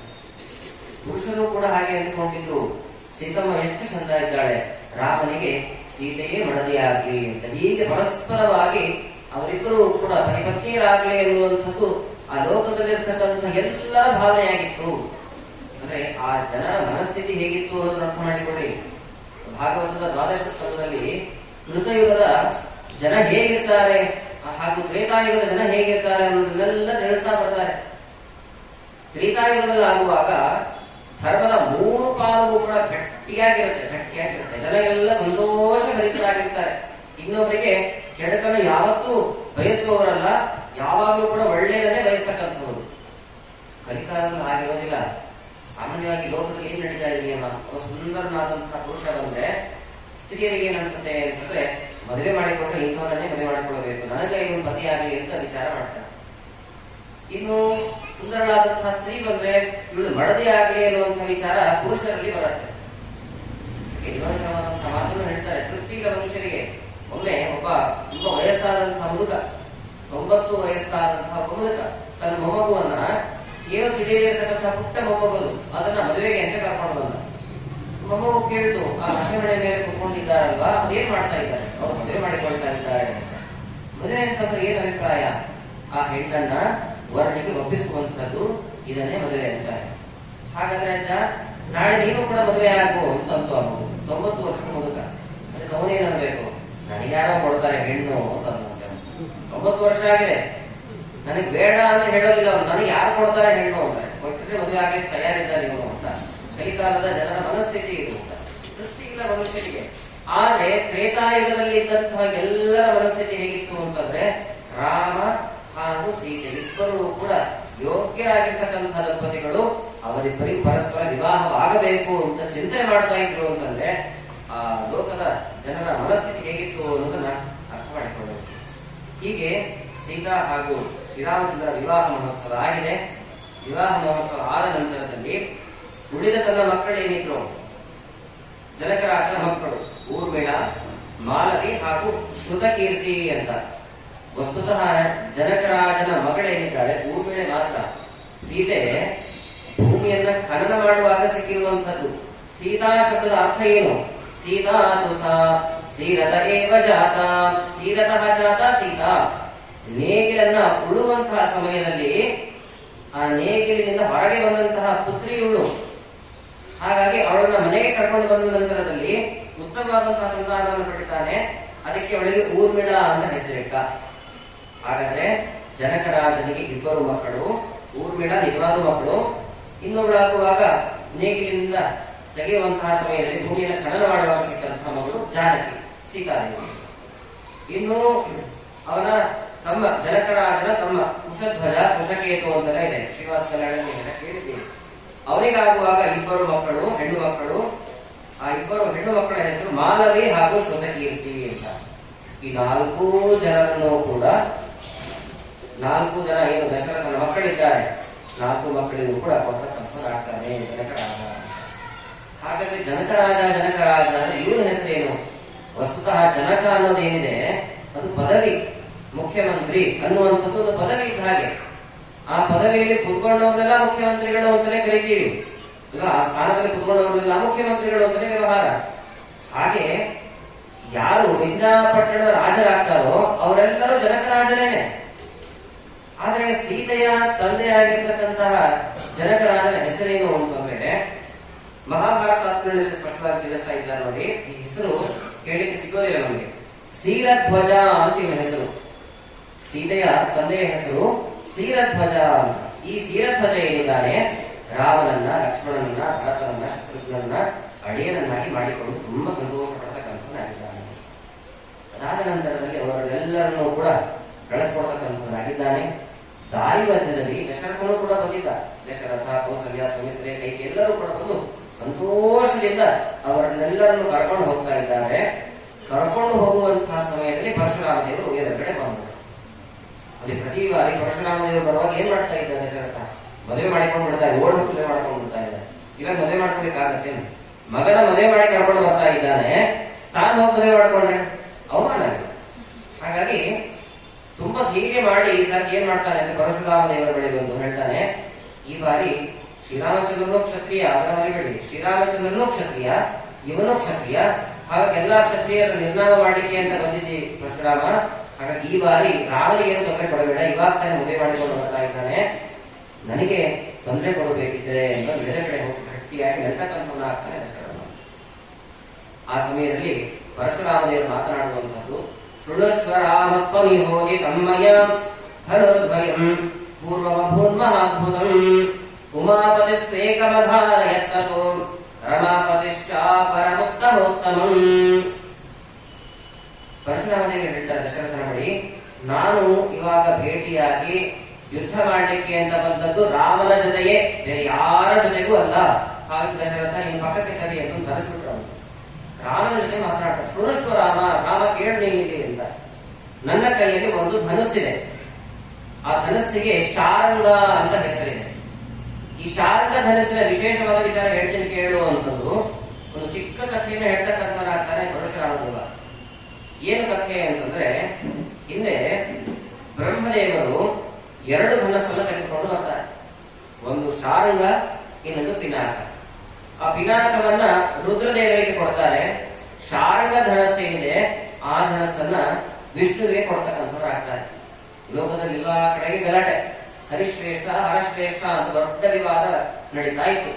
ಆ ಪರಸ್ಪರವಾಗಿ ಅವರಿಬ್ಬರ ಮಧ್ಯದಲ್ಲೇನೆ ಯುದ್ಧ ಆಗ್ಲಿ ಅಂತಂದು ಬ್ರಹ್ಮದೇವರು ಅಪೇಕ್ಷೆ ಪಟ್ಟರಂತೆ. ಲೋಕ ಮಂದ ಜನ ಏನಿದ್ದಾರೆ ಅವರನ್ನ ಮೋಹಗೊಳಿಸುವ ಉದ್ದೇಶದಿಂದಾಗಿ ನಟನೆ ಮಾಡಿರುವಂತದ್ದು, ಎಲ್ಲರೂ ಕೂಡ ತಿಳಿದಿರುವಂತದ್ದು ವಿಷ್ಣುವೇ ಸರ್ವೋತ್ತಮ ಅನ್ನುವಂಥದ್ದು. ಆಗ ರುದ್ರದೇವರಿಗೂ ಕೂಡ ಗೊತ್ತು ಜನರ ಒಂದು ತಪ್ಪು ತಿಳುವಳಿಕೆ ಏನಿದೆ ಅದನ್ನ ಪರಿಹರಿಸುವ ನಿಟ್ಟಿನಲ್ಲಿ ಹೀಗೆ ಯುದ್ಧವನ್ನ ಅವರು ಕೂಡ ಮಾಡ್ತಕ್ಕಂಥವ್ರಾಗ್ತಾರೆ. ಪರಸ್ಪರವಾಗಿ ಯುದ್ಧ ನಡೆಯುವಂತಹ ಸಮಯದಲ್ಲಿ ಹುಂಕಾರೇಣ ಮಹಾದೇವ ಸ್ತಂಭಿತೋಥ ತ್ರಿಲೋಚನ ಪರಮಾತ್ಮ ಒಮ್ಮೆ ಹುಂಕಾರವನ್ನು ಮಾಡಿದಂತಿರಲಿ ಅಂತಂದ ಅಷ್ಟೇ. ಆ ಹುಂಕಾರ ಮಾತ್ರದಿಂದಲೇ ರುದ್ರದೇವರು ಪಿನಾಕವನ್ನು ಧಾರಣೆ ಮಾಡಿರ್ತಕ್ಕಂಥ ರುದ್ರದೇವರೇನಿದ್ದಾರೆ ಸ್ತಬ್ಧರಾಗಿ ಹೋದ್ರು. ಸ್ತಂಭ ಹೇಗೆ ಗಟ್ಟಿಯಾಗಿ ಒಂದೇ ಕಡೆಗೆ ತಟಸ್ಥವಾಗಿ ನಿಂತಿರುತ್ತೋ ಹಾಗೆ ಸ್ತಬ್ಧರಾಗಿ ನಿಂತುಬಿಟ್ರು. ಯಾಕೆ ಅಂತಂದ್ರೆ ಶಿವರೂಪಿ ಶಿವೇ ಸ್ಥಿತ. ರುದ್ರದೇವರಲ್ಲಿ ರುದ್ರ ಶಬ್ದವಾಚನಾಗಿ ಅಥವಾ ಶಿವನಲ್ಲಿ ಶಿವ ಶಬ್ದವಾಚನಾಗಿ ಸಂಹಾರಾದಿ ಕಾರ್ಯಗಳನ್ನು ಮಾಡುವನು ಯಾರು? ಇದೇ ವಿಷ್ಣುವೇ ಅಲ್ವಾ? ಹಾಗಾಗಿ ಸ್ತಬ್ಧನಾಗಿ ನಿಂತುಬಿಟ್ಟ ರುದ್ರದೇವ. ಆದ ನಂತರದಲ್ಲಿ ಎಲ್ರಿಗೂ ಕೂಡ ಸ್ಪಷ್ಟವಾಯಿತು, ಶಾಂಗ ಧನಸ್ಸನ್ನ ಧಾರಣೆ ಮಾಡಿರ್ತಕ್ಕಂಥ ವಿಷ್ಣುವೇ ಶ್ರೇಷ್ಠ. ಆ ಶಾರ್ಗ ಧನಸ್ಸು ಮುಂದೆ ಅಗಸ್ತ್ಯ ಋಷಿಗಳ ಮೂಲಕವಾಗಿ ಮತ್ತೆ ಪರಶುರಾಮ ದೇವರ ಬಳಿಯೇ ಬಂದಿತ್ತು. ಪರಶುರಾಮ ದೇವರು ಹೇಳ್ತಾರೆ, ಈ ಶಾರ್ಗ ಧನಸ್ಸನ್ನ ನಾನು ಧಾರಣೆ ಮಾಡಿದ್ದೇನೆ, ಧಾರಣೆ ಮಾಡುವ ಮೂಲಕವಾಗಿ ಜನರಿಗೆಲ್ಲ ಸಂದೇಶ ಕೊಟ್ಟಿದ್ದೇನೆ, ನಾನು ಬೇರೆ ಯಾರು ಅಲ್ಲ, ಸಾಕ್ಷಾತ್ ವಿಷ್ಣುವೇನೆ. ಶಾರ್ಗ ಧನಸ್ಸನ್ನ ಬೇರೆ ಯಾರು ಕೂಡ ಎತ್ತಲಿಕ್ಕಾಗೋದಿಲ್ಲ, ಶಿವಧನಸ್ಸನ್ನ ಎತ್ತಲಿಕ್ಕಾಗೋದಿಲ್ಲ ಅಂದ್ಮೇಲೆ ಶಾರ್ಗ ಧನಸ್ಸನ್ನ ಹೇಗೆ ಎತ್ತಲಿಕ್ಕಾಗುತ್ತೆ? ಶಾರ್ಗ ಧನಸ್ಸನ್ನ ಬೇರೆ ಯಾರು ಎತ್ತಲಿಕ್ಕಾಗೋದಿಲ್ಲ, ನಾನು ಎತ್ತುವ ಮೂಲಕವಾಗಿ ನಾನು ವಿಷ್ಣು ಅನ್ನೋದನ್ನ ಲೋಕಕ್ಕೆಲ್ಲ ಸಾಬೀತುಪಡಿಸಿದ್ದೇನೆ. ಇವಾಗ ಈ ಧನಸ್ಸನ್ನ ನೀನು ಕೂಡ ಎತ್ತು. ಶಿವಧನಸ್ಸನ್ನ ಭಂಗ ಮಾಡಿ, ಪಿನಾಕ ಧನಸ್ಸು ಏನಿದೆ ಅದನ್ನ ಭಂಗ ಮಾಡಿ ನೀನು ಇವಾಗ ಇಲ್ಲಿ ಬರ್ತಕ್ಕಂಥವನಾಗಿದ್ದೀಯ. ಈ ಶಾರ್ಗ ಧನಸ್ಸನ್ನ ನೀನು ಧಾರಣೆ ಮಾಡಿದ್ರೆ ಶ್ರೀರಾಮಚಂದ್ರ ಪರಶುರಾಮ ಇಬ್ಬರೂ ಕೂಡ ಸಾಕ್ಷಾತ್ ವಿಷ್ಣುವಿನ ಅವತಾರ ಅನ್ನೋದು ಸ್ಪಷ್ಟವಾಗತ್ತೆ ಅನ್ನುವಂಥ ಅಂಶವನ್ನು ಸೂಕ್ಷ್ಮವಾಗಿ ಪರಶುರಾಮ ದೇವರು ತಿಳಿಸಿದ್ರು. ಬೇರೆ ರಾಮಾಯಣವನ್ನು ಗಮನಿಸಿದಾಗ ಈ ಎಲ್ಲ ವಿಚಾರಗಳು ತಿಳಿಯೋದಿಲ್ಲ ನಮಗೆ. ವಾಲ್ಮೀಕಿ ರಾಮಾಯಣವನ್ನು ನೋಡಿದಾಗ ಕೂಡ ತುಂಬಾ ಗೊಂದಲ. ದೊಡ್ಡ ಯುದ್ಧ ನಡೆದು ಹೋಯಿತು ರಾಮ ಪರಶುರಾಮನಲ್ಲಿ. ಯುದ್ಧ ನಡೆದ ನಂತರದಲ್ಲಿ ಪರಶುರಾಮ ದೇವರು ಹತರಾದ್ರು, ಹೀಗೇನೇನೋ ಆಭಾಸ ವಿಷಯಗಳು ತಿಳಿಯುತ್ತೆ. ಆದ್ರೆ ನಿಜವಾದಂತಹ ಅಂಶ ಏನು ಅನ್ನೋದನ್ನು ನಮಗೆ ಮಧ್ವಾಚಾರ್ಯರು ತಿಳಿಸಿಕೊಡ್ತಾರೆ. ಹಾಗೆ ಆಗಲಿ ಅಂತ ಶ್ರೀರಾಮಚಂದ್ರ ದೇವರು ಲೀಲಾಜಾಲವಾಗಿ ಆ ಧನಸ್ಸನ್ನು ಎತ್ತಿ ಬಾಣವನ್ನ ಹೂಡಿಬಿಟ್ರು. ಬಾಣವನ್ನ ಹೂಡಿದ ನಂತರದಲ್ಲಿ ತುಂಬಾ ಸಂತೋಷವಾಗಿರುವಂತಹ ಅನೇಕ ಜನರಿಗೆ ಪರಶುರಾಮ ದೇವರು ಹೇಳ್ತಾರೆ, ರಾಮ ನೀನು ಬಾಣವನ್ನ ಹೂಡಿಯಾಗಿದೆ, ಹೂಡಿದಂತಹ ಬಾಣವನ್ನ ಎಲ್ಲಿ ಬೇಕೋ ಅಲ್ಲಿ ಬಿಡೋ ಹಾಗಿಲ್ಲ, ಪ್ರಯೋಗ ಮಾಡೋ ಹಾಗಿಲ್ಲ. ಬಾಣ ಹೂಡಿದ ನಂತರದಲ್ಲಿ ಸುಮ್ಮನೆ ವಾಪಸ್ಸು ತೆಗೆದುಕೊಳ್ಳೋ ಹಾಗಿಲ್ಲ. ಬಾಣ ಹೂಡಿದ್ದಾನೆ ಅಂದ್ರೆ ಪ್ರಯೋಗ ಆಗಲೇಬೇಕು. ಎಲ್ಲಿ ಪ್ರಯೋಗ ಮಾಡ್ತೀಯ ಹಾಗಿದೆ, ಎಲ್ಲಿ ಪ್ರಯೋಗ ಮಾಡಿ ನೀವೇ ಹೇಳಿ ಅಂತಂದಾಗ ಪರಶುರಾಮ ದೇವರು ಹೇಳ್ತಾರೆ, ನನ್ನ ಹೊಟ್ಟೆಯ ಒಳಗಡೆ ಒಬ್ಬ ಅತುಲ ಅನ್ನುವಂಥ ಒಬ್ಬ ದೈತ್ಯ ಇದ್ದಾನೆ. ಆ ದೈತ್ಯನ ಸಂಹಾರವನ್ನು ಮಾಡು ನೀನು. ಬಾಣ ಪ್ರಯೋಗ ಮಾಡುವ ಮೂಲಕವಾಗಿ ಸಂಹಾರ ಮಾಡು. ಯಾರೇ ಅತುಲ ಅನ್ನುವಂಥ ದೈತ್ಯ ಅಂತ ಪ್ರಶ್ನೆ ಬಂದಾಗ, ಈ ಅತುಲ ದೈತ್ಯ ಏನಿದ್ದಾನೆ ಇವನು ರಾವಣಾದಿಗಳಿಗಿಂತ ಬುದ್ಧಿವಂತ ದೈತ್ಯ. ಇವನು ಎಂಥ ಬುದ್ಧಿವಂತ ದೈತ್ಯ ಅಂದ್ರೆ ಮೋಕ್ಷ ಆಗಬೇಕು ಅಂತ ಅಪೇಕ್ಷೆ ಇತ್ತು ಅವನಿಗೆ. ಮೋಕ್ಷಕ್ಕೆ ಹೋದರೂ ಮತ್ತೆ ಬರುವುದಿಲ್ಲ. ಎರಡು ಲೋಕಗಳಿದೆ, ಒಂದು ಮೋಕ್ಷ, ಇನ್ನೊಂದು ಅಂಧಂತಮಸ್ಸು. ಮೋಕ್ಷ ಹೋದವರು ಮತ್ತೆ ಬರೋದಿಲ್ಲ, ಅಂಧಂತಮಸ್ಸಿಗೆ ಹೋದರೂ ಮತ್ತೆ ಬರೋದಿಲ್ಲ. ಈ ಸ್ವರ್ಗ ನರಕ ಲೋಕಗಳಿದೆ ನೋಡಿ, ಇದರ ಮಧ್ಯದಲ್ಲಿರುವಂತಹ ಲೋಕಗಳು. ಈ ಲೋಕಗಳಿಗೆ ಹೋದವರೆಲ್ಲ ಮತ್ತೆ ಬರ್ತಾರೆ. ನಾವು ಎರಡು ಲೋಕಗಳಿಗೆ ಹೋಗಿದ್ದೇವೆ ಮತ್ತೆ ಬಂದಿದ್ದೇವೆ ಅಷ್ಟೇ.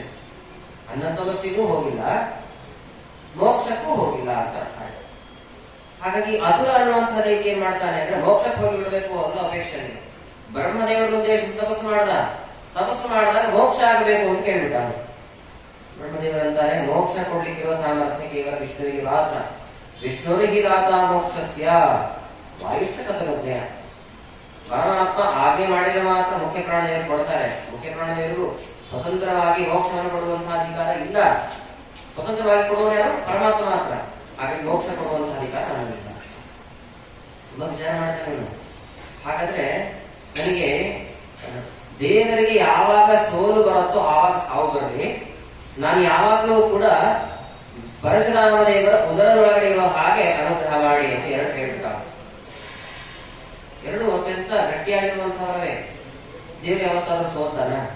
ದೇವರಿಗೆ ಸೋಲಿಲ್ಲ, ಸಾವಿಲ್ಲ, ಹುಟ್ಟಿಲ್ಲ, ಎಲ್ಲ ಕೇಳ್ತಾ ಹೋಗ್ತೇವೆ ನಾವು. ಹಾಗಾದ್ರೆ ಇನ್ನು ನನಗೆ ಸಾವು ಬರೋದಿಲ್ಲ ಅಂತ ಅಂದುಕೊಂಡ. ಪರಶುರಾಮ ದೇವರು ಸಾಕ್ಷಾತ್ ಪರಮಾತ್ಮ ಅವತಾರ, ಹಾಗಾಗಿ ಸದಾಕಾಲದಲ್ಲಿ ಮೋಕ್ಷಾದಿ ಲೋಕಗಳಲ್ಲಿ ಇರ್ತಕ್ಕಂಥವ್ರು. ಅವನ ಉದರದೊಳಗಡೆ ನಾನಿದ್ದೆ ಅಂತ ಮೋಕ್ಷಕ್ಕೆ ಹೋಗಿಬಿಡ್ತೇನೆ ಎನ್ನುವಂತಹ ಆಲೋಚನೆ. ಎಷ್ಟು ಅದ್ಭುತವಾಗಿರ್ತಕ್ಕಂತಹ ವಿಷಯನ ಕೇಳ್ತಾನೆ. ದೇವರು ಯಾವಾಗಲೂ ಕೂಡ ಅನುಗ್ರಹ ಮಾಡಲಿಕ್ಕೆ ಅಥವಾ ರಾಕ್ಷಸರ ಒಂದು ಸಂಹಾರಕ್ಕೆ ಒಂದು ಚಿಕ್ಕ ಅಂಶವನ್ನ ಗಮನಿಸ್ತಾ ಹೋಗ್ತಾನೆ. ಚಿಕ್ಕ ಅಂಶ ಸಿಕ್ಕರೆ ಸಾಕು, ಆ ಅಂಶವನ್ನೇ ಬಳಸಿಕೊಂಡು ನಾನು ಅವರ ಸಂಹಾರ, ಅವರ ಉದ್ಧಾರವನ್ನು, ಭಕ್ತರ ಉದ್ಧಾರ ಹಾಗೂ ದುಷ್ಟ ರಾಕ್ಷಸರ ಸಂಹಾರ ಮಾಡ್ತೇನೆ ಅಂತಾರೆ ಪರಮಾತ್ಮ. ಚಿಕ್ಕ ಅಂಶ ಸಾಕು. ಹಿರಣ್ಯಕಶಿಪುವಿನ ಸಂಹಾರವನ್ನ ಗಮನಿಸಿದ್ವಿ ನಾವು. ಚಿಕ್ಕ ಅಂಶವನ್ನೇ ಗಮನಿಸಿಕೊಂಡು ನರಸಿಂಹನಾಗ ಅವತಾರವನ್ನು ಮಾಡಿ ಸಂಹಾರ ಮಾಡಿಲ್ಲ. ಹಾಗೆ ಚಿಕ್ಕ ಅಂಶವನ್ನ ಗಮನಿಸಿ ಪರಮಾತ್ಮ ಸೋಲೋದು ಅಂತಂದ್ರೆ ಪರಮಾತ್ಮನಿಂದಲೇನೆ.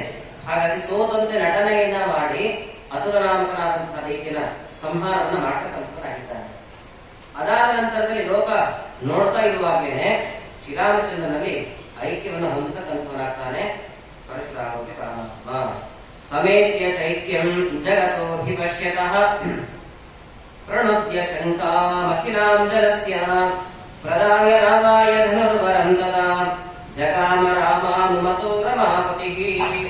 ಸಮೇತ್ಯ ಚೈಕ್ಯಂ, ಎಲ್ಲರೂ ನೋಡ್ತಾ ಇರುವಾಗಲೇ ಶ್ರೀರಾಮಚಂದ್ರ ದೇವರ ಶರೀರದಲ್ಲಿ ಐಕ್ಯವನ್ನ ಹೊಂದತಕ್ಕಂಥವರಾಗ್ತಾನೆ ಪರಶುರಾಮನಿಗೆ ಪರಮಾತ್ಮ.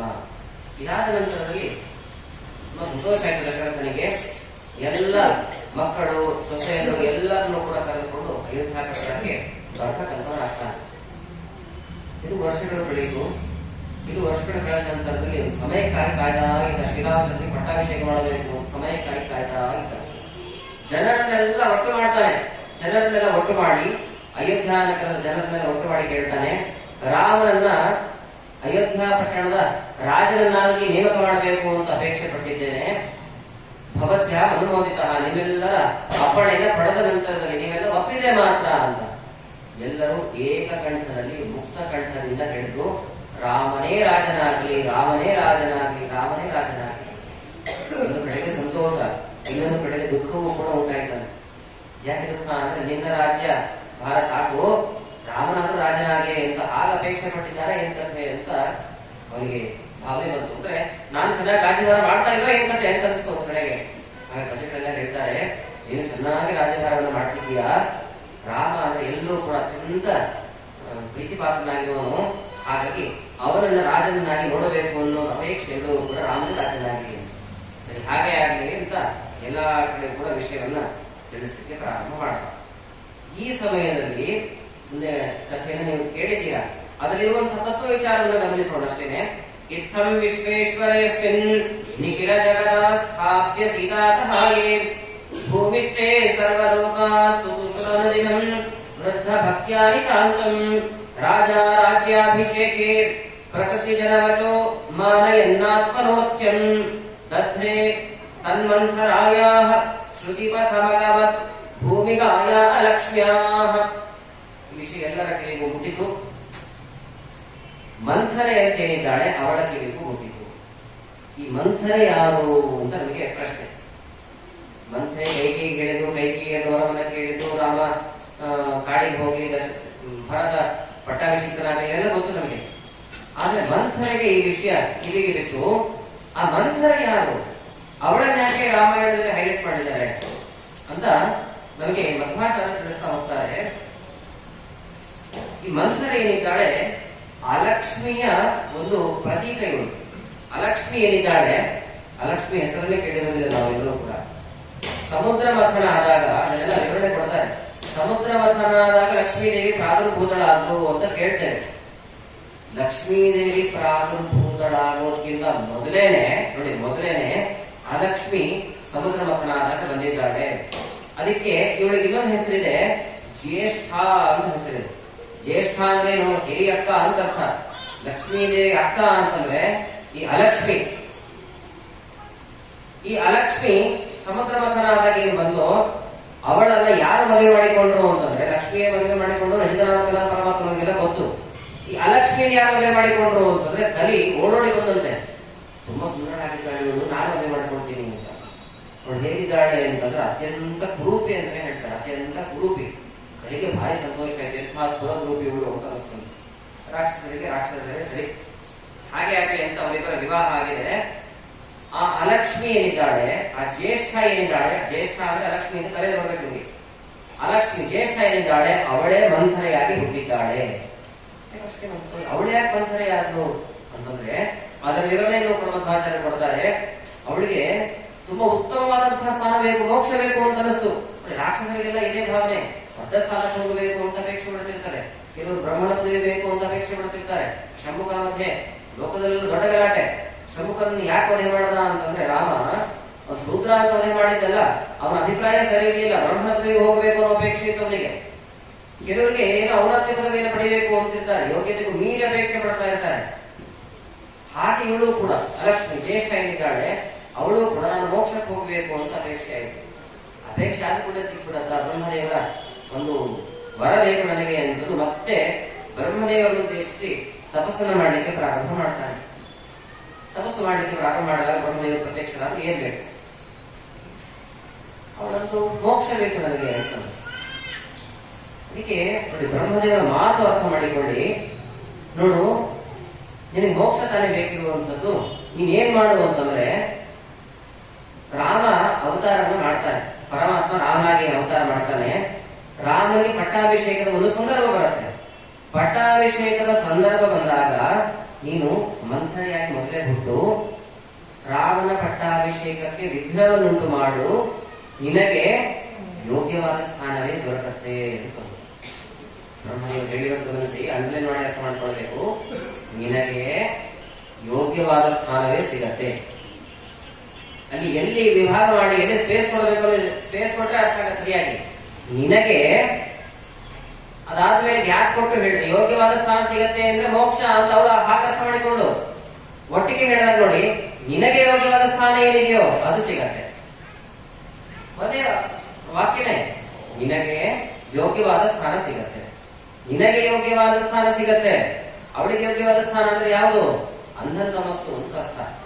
ಆದ್ರೆ ಅವಳು ಅರ್ಥ ಮಾಡಿಕೊಳ್ಳುವಾಗ ನನಗೆ ಯೋಗ್ಯವಾದ ಸ್ಥಾನ ಸಿಗತ್ತೆ, ಹಾಗಾದ್ರೆ ಮಂತ್ರೆಯಾಗಿ ಹುಟ್ಟೋಣ ಅಂತ ಮಂತ್ರೆಯಾಗಿ ಹುಟ್ಟಿ ಬ್ರಹ್ಮದೇವರ ಮಾತಿನಂತೆ ಶ್ರೀರಾಮನ ಪಟ್ಟಾಭಿಷೇಕಕ್ಕೆ ವಿಘ್ನ ಉಂಟು ಮಾಡ್ತಾ ಇದ್ದಾಳೆ.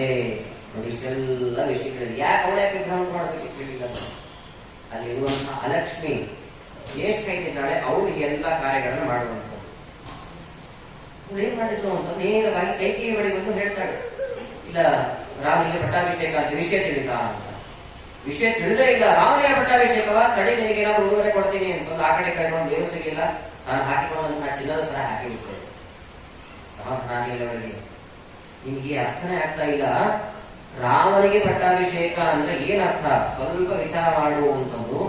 ಅವಳ ಮನಸ್ಸಿನೊಳಗೆ ತಾನು ಪ್ರವೇಶವನ್ನ ಮಾಡಿ ನಿಕೃತಿ ಎನ್ನುವಂತ ಇನ್ನೊಬ್ಬ ರಾಕ್ಷಸ ಇದ್ದಾಳೆ, ಅವಳು ಕೂಡ ಸೇರಿ ಕೈಕೇಯಿಯ ಮನಸ್ಸನ್ನ ಬದಲಾಯಿಸ್ತಾ ಹೋದ್ರು. ಏನ್ ಹೇಳ್ತಾ ಹೋದ್ರು ಅಂತಂದ್ರೆ ಬಂದರೆ, ನಾಳೆ ದಿನ ಆಗುವಾಗ ದಶರಥ ಇರೋವರೆಗೂ ನಿನಗೆ ಒಳ್ಳೆ ಸ್ಥಾನಮಾನ.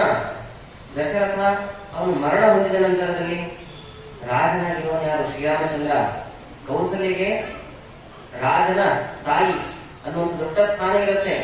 ನಿನಗೆ ಯಾವ ಸ್ಥಾನ ಇರುತ್ತೆ ಹೇಳು? ರಾಜಮಾತೆ ಎನ್ನುವಂಥ ಸ್ಥಾನ ಸಿಗತ್ತ ನಿನಗೆ? ಇಲ್ಲ, ನಿನ್ನ ತುಚ್ಛವಾಗಿ ಕಾಣ್ತಾರೆ, ರಾಜ್ಯದಿಂದ ಹೊರಗಡೆ ಹಾಕ್ತಾರೆ. ಎಲ್ಲ ವಿಚಾರ ಮಾಡು ಅಂತ ಅವರ ಮನಸ್ಸನ್ನು ಬದಲಾಯಿಸ್ತಾ ಹೋಗುದು. ಬದಲಾಯಿಸ್ತಾ ಹೌದು, ಏನ್ ಮಾಡಬೇಕು ಇವಾಗ ಅಂತ ಕೇಳ್ತಾರೆ. ಏನ್ ಮಾಡಬೇಕಲ್ಲ, ನಿನಗೆ ಹಿಂದೆ 2 ವರವನ್ನ ಕೇಳಲಿಕ್ಕೆ ಅಂತ ದಶರಥ ಅವಕಾಶ ಕೊಟ್ಟಿದ್ದ, ಆ ವರವನ್ನು ಇವಾಗ ಕೇಳು ಅಂತ. ವಸ್ತುತಃ 2 ಬಾರಿ ಮಾತು ಕೊಟ್ಟಿರ್ತಾನೆ. 2 ವರ ಅಲ್ಲ, 2 ಬಾರಿ ಮಾತು. ಏನ್ 2 ಬಾರಿ ಮಾತು ಅಂತಂದ್ರೆ, ಒಂದು ಅಂಶವನ್ನ ನಾವೆಲ್ಲರೂ ಕೂಡ ಗಮನಿಸಿರ್ತೇವೆ. ಏನು ಅಂಶ ಅಂತಂದ್ರೆ, ಯುದ್ಧ ನಡೆಯುವಂತಹ ಸಮಯದಲ್ಲಿ ದಶರಥನನ್ನ ಜೊತೆ ಮಾಡಿಕೊಂಡು ಯುದ್ಧವನ್ನ ಮಾಡ್ತಕ್ಕಂಥ ಎಲ್ಲ ದೇವತೆಗಳು ಕೂಡ ಆ ಚಕ್ರದ ಒಂದು ಕಟ್ಟಿಗೆ ಏನಿರುತ್ತೆ ಅದನ್ನೇನು ಬೀಳುವಂತಹ ಪ್ರಸಂಗ ಬಂದಿತ್ತು. ಆ ಪ್ರಸಂಗದಲ್ಲಿ ಸಹಾಯ ಮಾಡಿರ್ತಾಳೆ ಯಾರು? ಯಾವ ಕೈಕೇಯಿ ಸಹಾಯ ಮಾಡಿರೋದ್ರಿಂದಾಗಿ ಅವಳಿಗೆ ವರವನ್ನ ಕೊಟ್ಟಿರ್ತಾನೆ. ನಿನಗೆ 2 ವರವನ್ನ ಕೇಳಲಿಕ್ಕೆ ಅವಕಾಶ ಇದೆ, ನಿನಗೆ ಯಾವಾಗ ಬೇಕೋ ಅವಾಗ ಕೇಳು ಅಂತ ಹೇಳಿರ್ತಾನೆ. ಇವಾಗಿನ ಅವಶ್ಯಕತೆ ಇಲ್ಲ, ಸಮಯವನ್ನ ಕೇಳ್ತೀನಿ ಅಂತ ಅವನು ಹೇಳಿರ್ತಾಳೆ. ಇದು ಒಂದು ಅಂಶ. ಇನ್ನೊಂದು ಅಂಶ ಏನು ಅಂತಂದ್ರೆ, ಈ ಕೈಕೇಯಿಯನ್ನ ಮದುವೆ ಮಾಡಿಕೊಳ್ಳುವಂತಹ ಪ್ರಸಂಗ ಬಂದಾಗ ಈ ಅಂಶ ಅಪ್ರಸಿದ್ಧವಾಗಿರುವಂಥದ್ದು, ಗಮನ ಕೊಡಿ. ಕೈಕೇಯಿಯನ್ನ ಮದುವೆ ಮಾಡಿಕೊಳ್ಳುವಂತಹ ಪ್ರಸಂಗ ಬಂದಾಗ ದಶರಥ ರಾಜ ಮಾವನಿಗೆ ಮಾತು ಕೊಟ್ಟಿರ್ತಾನಂತೆ, ಇವಳಲ್ಲಿ ಹುಟ್ಟುವಂತಹ ಗಂಡು ಮಗುವಿಗೇನೆ ನಾನು ರಾಜ್ಯದ ಭಾರವನ್ನ ವಹಿಸ್ತೇನೆ, ಅವನಿಗೆ ಪಟ್ಟಾಭಿಷೇಕವನ್ನ ಮಾಡ್ತೇನೆ ಅಂತ ಮಾತು ಕೊಟ್ಟಿದ್ದ. ಈ ಎರಡು ಅಂಶಗಳನ್ನ ನೆನಪಿಸ್ತಾಳೆ ಮಂಥರೆ. ಹೌದಾ, ಹಾಗಿದ್ರೆ ನಾನಿವಾಗ ವರ ಕೇಳ್ತೇನೆ, ಆವತ್ತು ನೀವು ಕೊಟ್ಟಂತಹ ಮಾತನ್ನು ನಡೆಸಬೇಕು ಅಂತ ನಾನಿವಾಗ ಕೇಳ್ತೇನೆ ಅಂತ ಅಲ್ಲಿ ಹೋಗ್ತಕ್ಕಂಥವಳಾಗ್ತಾಳೆ. ಇಲ್ಲಿ ತಿಳಿಸುವಾಗ ಈ ಎರಡು ವರಗಳನ್ನ ದಶರಥ ಕೊಡ್ತಾನೆ ಅಂತ ಏನು ಗಮನಿಸಿದ್ವಿ. ಕೈಕೇಯಿಗೆ ಆ ಒಂದು ಸಾಮರ್ಥ್ಯ ಬಂದಿರೋದು, ಅದಕ್ಕೊಂದು ಇತಿಹಾಸ ಹೇಳ್ತಾರೆ. ವಿಶೇಷವಾಗಿರ್ತಕ್ಕಂತಹ ಜ್ಞಾನಿಗಳ ಆಶೀರ್ವಾದ ಇತ್ತು. ಏನ್ ಆಶೀರ್ವಾದ ಅಂತಂದ್ರೆ, ದುರ್ವಾಸ ಮುನಿಗಳು ಹೀಗೆ ಸಂಚಾರಕ್ಕೆ ಅಂತ ಬಂದಾಗ ಈ ಕೈಕೇಯಿ ಇರುವಂತಹ ನಾಡಿಗೆ ಬಂದಿರ್ತಾರಂತೆ. ಚಾತುರ್ಮಾಸಕ್ಕೆ ಅಂತ ಕೂತ್ಕೊಂಡಿದ್ಲು. ತುಂಬಾ ಚಿಕ್ಕ ಮಗು ಕೈಕೇಯಿ, ಚೇಷ್ಟೆ ಜಾಸ್ತಿ. ಎಷ್ಟು ಚೇಷ್ಟೆ ಮಾಡ್ತಾ ಇದ್ಲು ಅಂತಂದ್ರೆ, ಒಮ್ಮೆ ದುರ್ವಾಸ ಮುನಿಗಳು ವಿಶ್ರಾಂತಿಯಲ್ಲಿದ್ದಾರೆ.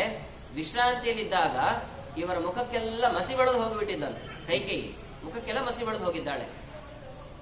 ವಿಷಯ ತಿಳಿತು ದುರ್ವಾಸರಿಗೆ. ನನ್ನ ಮುಖಕ್ಕೆ ಮಸಿ ಬೆಳಿತೀಯ ನೀನು, ಮುಂದೆ ಒಂದಿನ ಬರುತ್ತೆ ನಿನಗೆ, ನಿನ್ನ ಮುಖವನ್ನ ಯಾರು ನೋಡದೇ ಇರೋ ಹಾಗಾಗ್ಲಿ, ಇದು ನಾನು ಕೊಡ್ತಾ ಇರೋ ಶಾಪ ಅಂತ ಶಾಪ ಕೊಟ್ಟಿದ್ರಂತೆ. ಆ ಪ್ರಸಂಗ ಇವಾಗ ಮುಂದೆ ನಡೆಯುತ್ತೆ. ಅದಾದ ನಂತರದಲ್ಲಿ ಚಿಕ್ಕ ಮಗು ಹುಡುಗಿಯನ್ನು ಗೊತ್ತಾಗ್ಲೇ ಇಲ್ಲ. ಚಾತುರ್ಮಾಸ ಎಲ್ಲ ಮುಗಿತು. ಮುಗಿದ ನಂತರದಲ್ಲಿ ಮತ್ತೆ ಪುನಃ ಸಂಚಾರಕ್ಕೆ ಅಂತ ಹೋಗಿಬಿಟ್ರು ಮುಂದೆ ಬೇರೆ ಊರುಗಳಿಗೆ. ಊರಿಗೆ ಹೋದಾಗ ತುಂಬಾ ಅಮೂಲ್ಯವಾಗಿರ್ತಕ್ಕಂಥ ಒಂದು ವಸ್ತುವನ್ನ ಅದೇ ಊರಿನಲ್ಲಿ ಬಿಟ್ಟು ಹೋಗಿದ್ರು ಜ್ಞಾನಿಗಳು, ದುರ್ವಾಸ ಮುನಿಗಳು. ಅದು ಇವಳು ಗಮನಿಸಿ ತಾನು ಹೋಗಿ ಮತ್ತೆ ತೆಗೆದುಕೊಂಡು ಹೋಗಿ ಕೊಡ್ತಾಳೆ, ಒಯ್ದು ಕೊಡ್ತಾಳೆ. ಇಷ್ಟು ತಪ್ಪನ್ನ ಮಾಡಿದ್ರು ಕೂಡ ಒಳ್ಳೆ ಕಾರ್ಯವನ್ನ ಮಾಡಿದ್ದಿ ನೀನು. ನಿನ್ನ ಬೆಟ್ಟೇನಿದೆ, ಕಿರುಬೆಟ್ಟು, ಅದು ವಜ್ರಕ್ಕೆ ಸಮಾನವಾಗಿರ್ಲಿ ಅಂತ ವರವನ್ನು ಕೂಡ ಕೊಟ್ಟಿದ್ರು. ಅದರ ಪ್ರಭಾವದಿಂದಾಗಿ ಯುದ್ಧದಲ್ಲಿ ಸಹಾಯ ಮಾಡಿದ್ದು, ಎರಡು ವರವನ್ನ ಪಡೆದುಕೊಂಡು ಆ ವರವನ್ನ ಇವಾಗ ದಶರಥನ ಬಳಿ ಬಂದು ಕೇಳ್ತಕ್ಕಂಥವಳಾಗ್ತಾಳೆ. ದಶರಥನ ಬಳಿ ಬಂದು ಈ ಮಾತನ್ನ ಹೇಳುವಾಗ ಕುಸಿದು ಬಿದ್ದು ಹೋದ ದಶರಥ. ಶ್ರೀರಾಮಚಂದ್ರ ಇಲ್ಲದೇ ಇದ್ರೆ ಒಂದು ಕ್ಷಣವೂ ಕೂಡ ನನಗಿರ್ಲಿಕ್ಕಾಗೋದಿಲ್ಲ. ಎರಡು ವರವನ್ನ ನೀನೇನ್ ಕೇಳಿದ್ದೀಯ, ಒಂದು ಭರತನಿಗೆ ಪಟ್ಟಾಭಿಷೇಕ, ರಾಮ 14 ವರ್ಷಗಳ ಕಾಲ ಕಾಡಿಗೆ ಹೋಗಬೇಕು ಅನ್ನುವಂಥದ್ದು, ಎರಡರಲ್ಲಿ ಒಂದು ವರವನ್ನ ನಾನು ನಡೆಸ್ಕೊಡ್ತೇನೆ ಅಂತಾನೆ. ನೋಡಿ, ಈ ಅಂಶವೆಲ್ಲ ನಮಗೆ ಮಹಾಭಾರತ ಆತ್ಮೀಯ ನೋಡಿದಾಗ ಮಾತ್ರ ತಿಳಿಯುವಂಥದ್ದು. ಎರಡರಲ್ಲಿ ಒಂದು ವರವನ್ನ ನಾನು ನಡೆಸ್ಕೊಡ್ತೇನೆ, ರಾಮನಿಗೆ ಪಟ್ಟಾಭಿಷೇಕ ಅದನ್ನ ನಿಲ್ಲಿಸ್ತೇನೆ, ಭರತನಿಗೆ ಪಟ್ಟಾಭಿಷೇಕ ಆಗ್ಬೇಕಲ್ವಾ, ಅದನ್ನ ನಡೆಸಿಕೊಡ್ತೇನೆ. ರಾಮನನ್ನ ಕಾಡಿಗೆ ಕಳಿಸುವಂತ ಇದೆಯಲ್ವಾ, ಅದನ್ನ ಮಾತ್ರ ಮಾಡ್ಲಿಕ್ಕೆ ಆಗೋದಿಲ್ಲ, ಕಷ್ಟ, ಸಾಧ್ಯ ಇಲ್ಲ. ಯಾಕಂದ್ರೆ ರಾಮನನ್ನ ಬಿಟ್ಟು ಒಂದು ಕ್ಷಣವೂ ಕೂಡ ನನಗಿರ್ಲಿಕ್ಕೆ ಆಗೋದಿಲ್ಲ ಅಂತ ಪರಿಪರಿಯಾಗಿ ಕೇಳಿಕೊಳ್ತಾನೆ. ಇವಳಂತೂ ಮನಸ್ಸನ್ನ ಗಟ್ಟಿ ಮಾಡಿಕೊಂಡಿದ್ಲು. ರಾಮ ಇಲ್ಲಿದ್ರೆ ಭರತನಿಗೆ ಬೆಲೆ ಇಲ್ಲ, ತಿಳಿದಿದೆ ಅವಳಿಗೆ. ಎಲ್ಲ ರಾಜರು ಕೂಡ ರಾಮ ರಾಮ ರಾಮ ಅಂತ ಇದ್ದಾರೆ. ತನ್ನ ಮಗನಿಗೆ ಉಳಿಗಾಲ ಇಲ್ಲ, ಯಾರೂ ಕೂಡ ಗಮನಿಸೋದಿಲ್ಲ ನನ್ನ ಮಗನನ್ನ ಅಂತಂದು. ರಾಮ ಇಲ್ಲಿರಬಾರದು, 1 ವರ್ಷ 2 ವರ್ಷ ಅಲ್ಲ, 14 ವರ್ಷಗಳವರೆಗೂ ಕೂಡ ಕೇಳ್ತಾಳೆ. ಯಾಕೆ ಅಂತಂದ್ರೆ 14 ವರ್ಷ ಆಗುವಾಗ ಜನರಿಗೆಲ್ಲ ರಾಮನ ಮೇಲೆ ಇರುವಂತಹ ಅನುರಾಗ, ಪ್ರೀತಿ ಇವೆಲ್ಲವೂ ಕೂಡ ಕಡಿಮೆ ಆಗಿರುತ್ತೆ. ಭರತನ ಪಟ್ಟಾಭಿಷೇಕ ಒಂದು ಸುಸಂದರ್ಭದಲ್ಲಿ ಎಲ್ಲರೂ ಕೂಡ ಭಾಗಿಯಾಗಿರ್ತಾರೆ, ಅವನ ಆಳ್ವಿಕೆಯನ್ನೆಲ್ಲ ಗಮನಿಸಿರ್ತಾರೆ. ರಾಜ ಅಂದ್ರೆ ಅದು ಭರತ ಅಂತ ಜನರ ಮನಸ್ಸಿನಲ್ಲಿ ಭಾವನೆ ಮೂಡಿರತ್ತೆ. ಹಾಗಾಗಿ ಈ 2 ವರವನ್ನ ಕೇಳಲಿಕ್ಕೆ ಅವಳು ಉದ್ಯುಕ್ತಳಾಗ್ತಕ್ಕಂಥವಳಾಗ್ತಾಳೆ. ಏನು ಮಾತನಾಡುವಂತಹ ಸ್ಥಿತಿಯಲ್ಲಿ ಇಲ್ಲ ದಶರಥ, ಸುಮ್ಮನೆ ಕೂತ್ಕೊಂಡಿದ್ದಾನೆ. ಆ ಸಮಯದಲ್ಲಿ ಅವನಿಗೆ ಅನಿಸಿರೋದು ಏನು ಅಂತಂದ್ರೆ, ಈ ಸಮಯದಲ್ಲಿ ಭರತ ಒಬ್ಬ ಇದ್ದಿದ್ರೆ ಸಾಕು ಅಂತ ಅನಿಸ್ತು.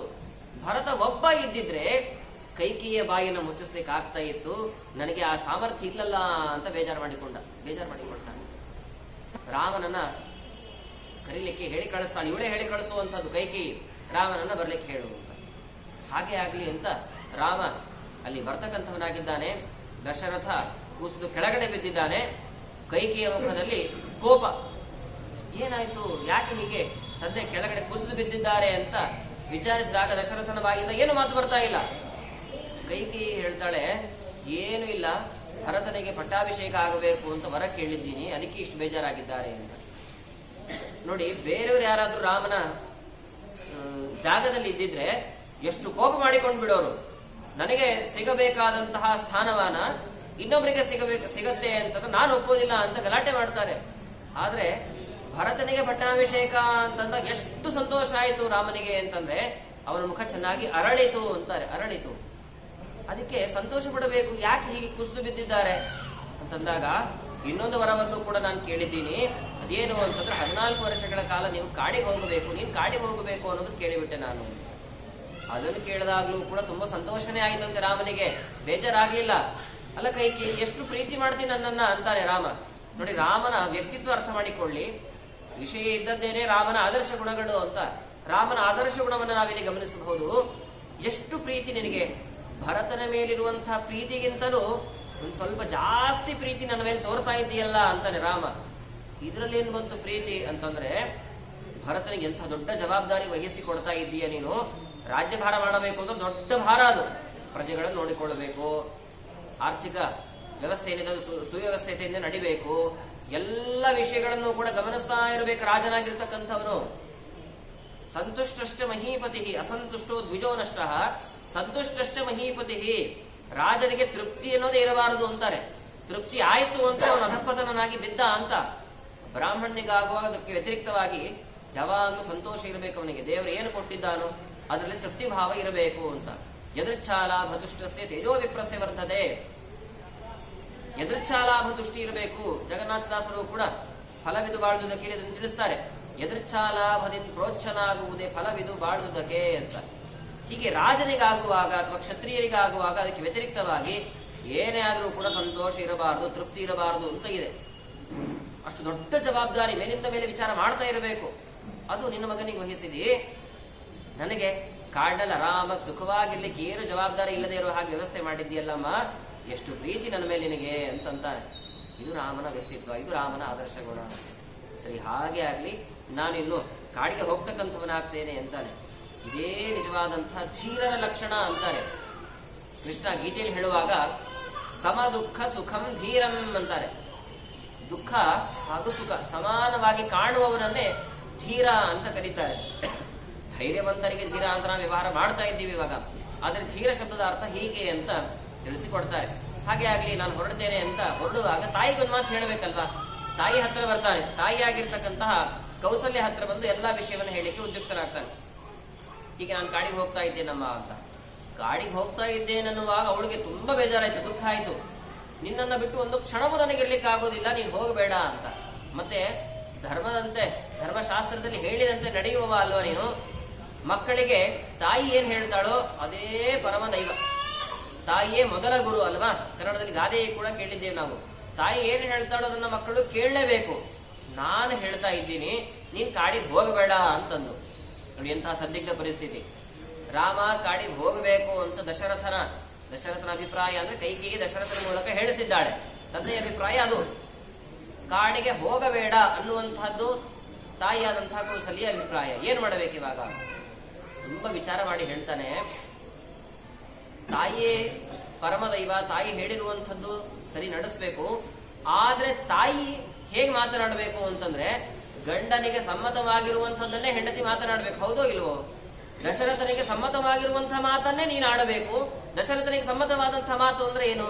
ನಾನು ಕಾಡಿಗೆ ಹೋಗಬೇಕು ಅನ್ನೋದು. ಹಾಗಾಗಿ ನಾನು ಕಾಡಿಗೆ ಹೋಗ್ತೇನೆ ಅಂತಂದ ರಾಮ. ಎಂಥ ಮಾತು ನೋಡಿ ರಾಮನ. ಒಟ್ಟು ಅವನು ಅವತಾರ ಮಾಡಿರೋದೇ ಕಾಡಿನಲ್ಲಿ ಇರ್ತಕ್ಕಂಥ ಎಲ್ಲ ದುಷ್ಟ ರಾಕ್ಷಸರ ಸಂಹಾರ ಆಗಬೇಕು ಅಂತಲ್ವಾ. ಹಾಗಾಗಿ ಕಾಡಿಗೆ ಹೋಗ್ಲಿಕ್ಕೆ ಏನೆಲ್ಲ ಅನುಕೂಲಗಳು ಬೇಕೋ ಅವೆಲ್ಲವನ್ನ ತಾನೇ ಹೆಣಿತಾ ಹೋಗ್ತಾ ಇದ್ದಾನೆ ಅಂತ ಅರ್ಥ ಮಾಡಿಕೊಳ್ಳಬೇಕು. ಸೀತೆಗೆ ಬರಬೇಡ ಅಂತ ಹೇಳಿದ ರಾಮ. ಅದಕ್ಕೆ ಸೀತೆ ಅಂತಾಳೆ, ನೀವಿಲ್ಲದೆ ಇರುವಂತಹ ಅಯೋಧ್ಯ ಪಟ್ಟಣ ಏನಿದೆ ಅದು ನರಕಕ್ಕೆ ಸಮಾನ. ನೀವು ನನ್ನ ಜೊತೆಗಿದ್ದಾಗ ನಾನು ಕಾಡಿನಲ್ಲಿದ್ರು ಕೂಡ ಅದು ಸ್ವರ್ಗಲೋಕಕ್ಕೆ ಸಮಾನ. ನಾನು ಯಾವಾಗ ನಿಮ್ ಜೊತೆಗೆ ಇರ್ತೀನಿ ಅಂತದ್ದು ಅಲ್ಲಿ ಹೊರತಕ್ಕಂಥವಳಾಗ್ತಾಳೆ. ಲಕ್ಷ್ಮಣನು ಕೂಡ ನಾನು ಹೋಗ್ತೇನೆ ಅಣ್ಣನ ಜೊತೆಗೆ ಅಂತಂದ. ಸುಮಿತ್ರೆಗೆ ಹೇಳಿದಾಗ, ಬೇರೆ ಯಾರಾದ್ರೂ ತಾಯಿಯಂದ್ರ ಆಗುವಾಗ, ನೀನ್ ಯಾಕೆ ಹೋಗ್ತೀಯೋ ಕಾಡಿಗೆ, ನೀನು ಹೋಗಬೇಡ, ಅವನಿಗೆ ಅವನ ಹಣೆ ವರ ಇದೆ, ಹೋಗ್ತಾನೆ ಅಷ್ಟೇನೆ, ನೀನ್ ಯಾಕೆ ಹೋಗ್ತೀಯ ಅಂತಾರೆ.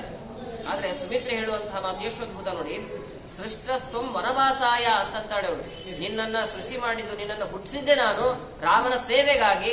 ರಾಮನ ಸೇವೆ ಮಾಡ್ಲಿಕ್ಕೆ ನೀನ್ ಕಾಡಿಗೆ ಹೋಗು ಅಂತ ಕಳಿಸಿದ್ದು. ಎಷ್ಟು ಗಟ್ಟಿಗಿತ್ತಿ ನೋಡಿ ಸುಮಿತ್ರೆ. ತುಂಬಾ ಸಂತೋಷ ಆಯ್ತು.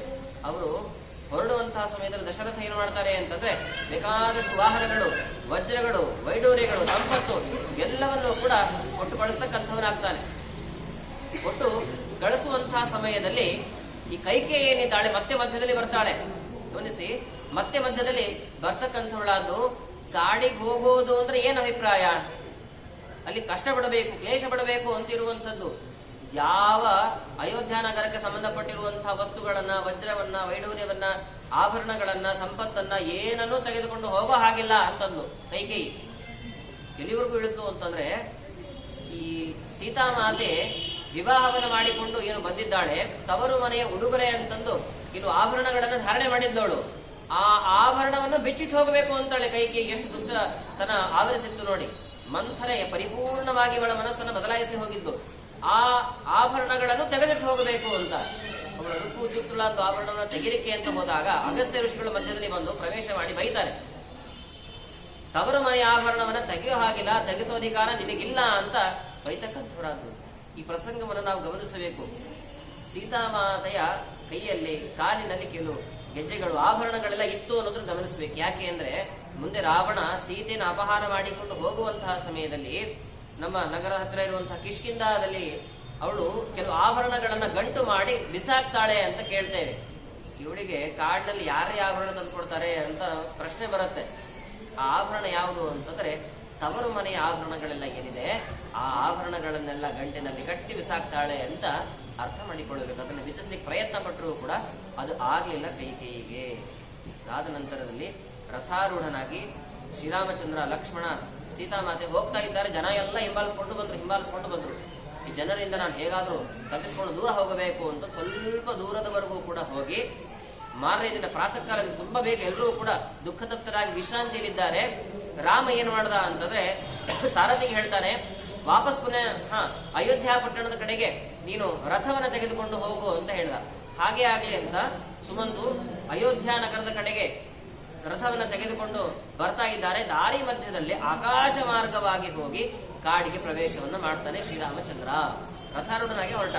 ಜನ ಎಲ್ಲ ಬೆಳಗ್ಗೆ ನೋಡ್ತಾರೆ, ಶ್ರೀರಾಮ ಇಲ್ಲ ಅಂದ್ರೆ ಎಲ್ಲಿಗೆ ಹೋಗಿರ್ತಾನೆ? ಆ ರಥವನ್ನ ಹಿಂಬಾಲಿಸ್ಕೊಂಡು ಹೋಗೋಣ ಅಂತ ಅವರೆಲ್ಲ ಪುನಃ ಅಯೋಧ್ಯ ಪಟ್ಟಣಕ್ಕೆ ಬಂದ್ರು. ಮುಂದೆ ರಥದ ಗುರುತು ಸಿಗ್ಲಿಲ್ಲ, ಎಲ್ಲಿಗೆ ಹೋಗಿದ್ದಾರೆ ಏನೋ ಗೊತ್ತಿಲ್ಲ ಅಂತದ್ದು ಕೊನೆಗೆ ಅವರವರ ಮನೆಗೆ ತೆರಳುತ್ತಾರೆ ಎಲ್ಲ ಪ್ರಜೆಗಳು ಕೂಡ.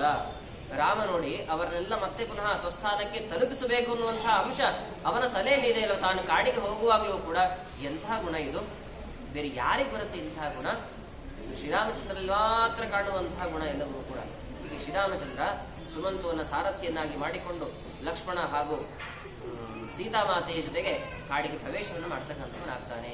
ಮುಂದೆ ಏನಾಯ್ತು ಅನ್ನುವಂಥ ವಿಚಾರವನ್ನ ನಾವು ನಾಳೆ ದಿನ ಶ್ರವಣ ಮಾಡೋಣ ಅಂತ ಹೇಳ್ತಾ ಉಪನ್ಯಾಸವನ್ನು ಗುರುಗಳ ಅಂತರ್ಗತನಾದ ಕೃಷ್ಣನಲ್ಲಿ ಅರ್ಪಣೆಯನ್ನು ಮಾಡ್ತಾ ಇದ್ದೇವೆ. ಗುರು ಮಧ್ವಾಂತರ್ಗತ ಶ್ರೀಕೃಷ್ಣ ಹರಯೇ ನಮಃ.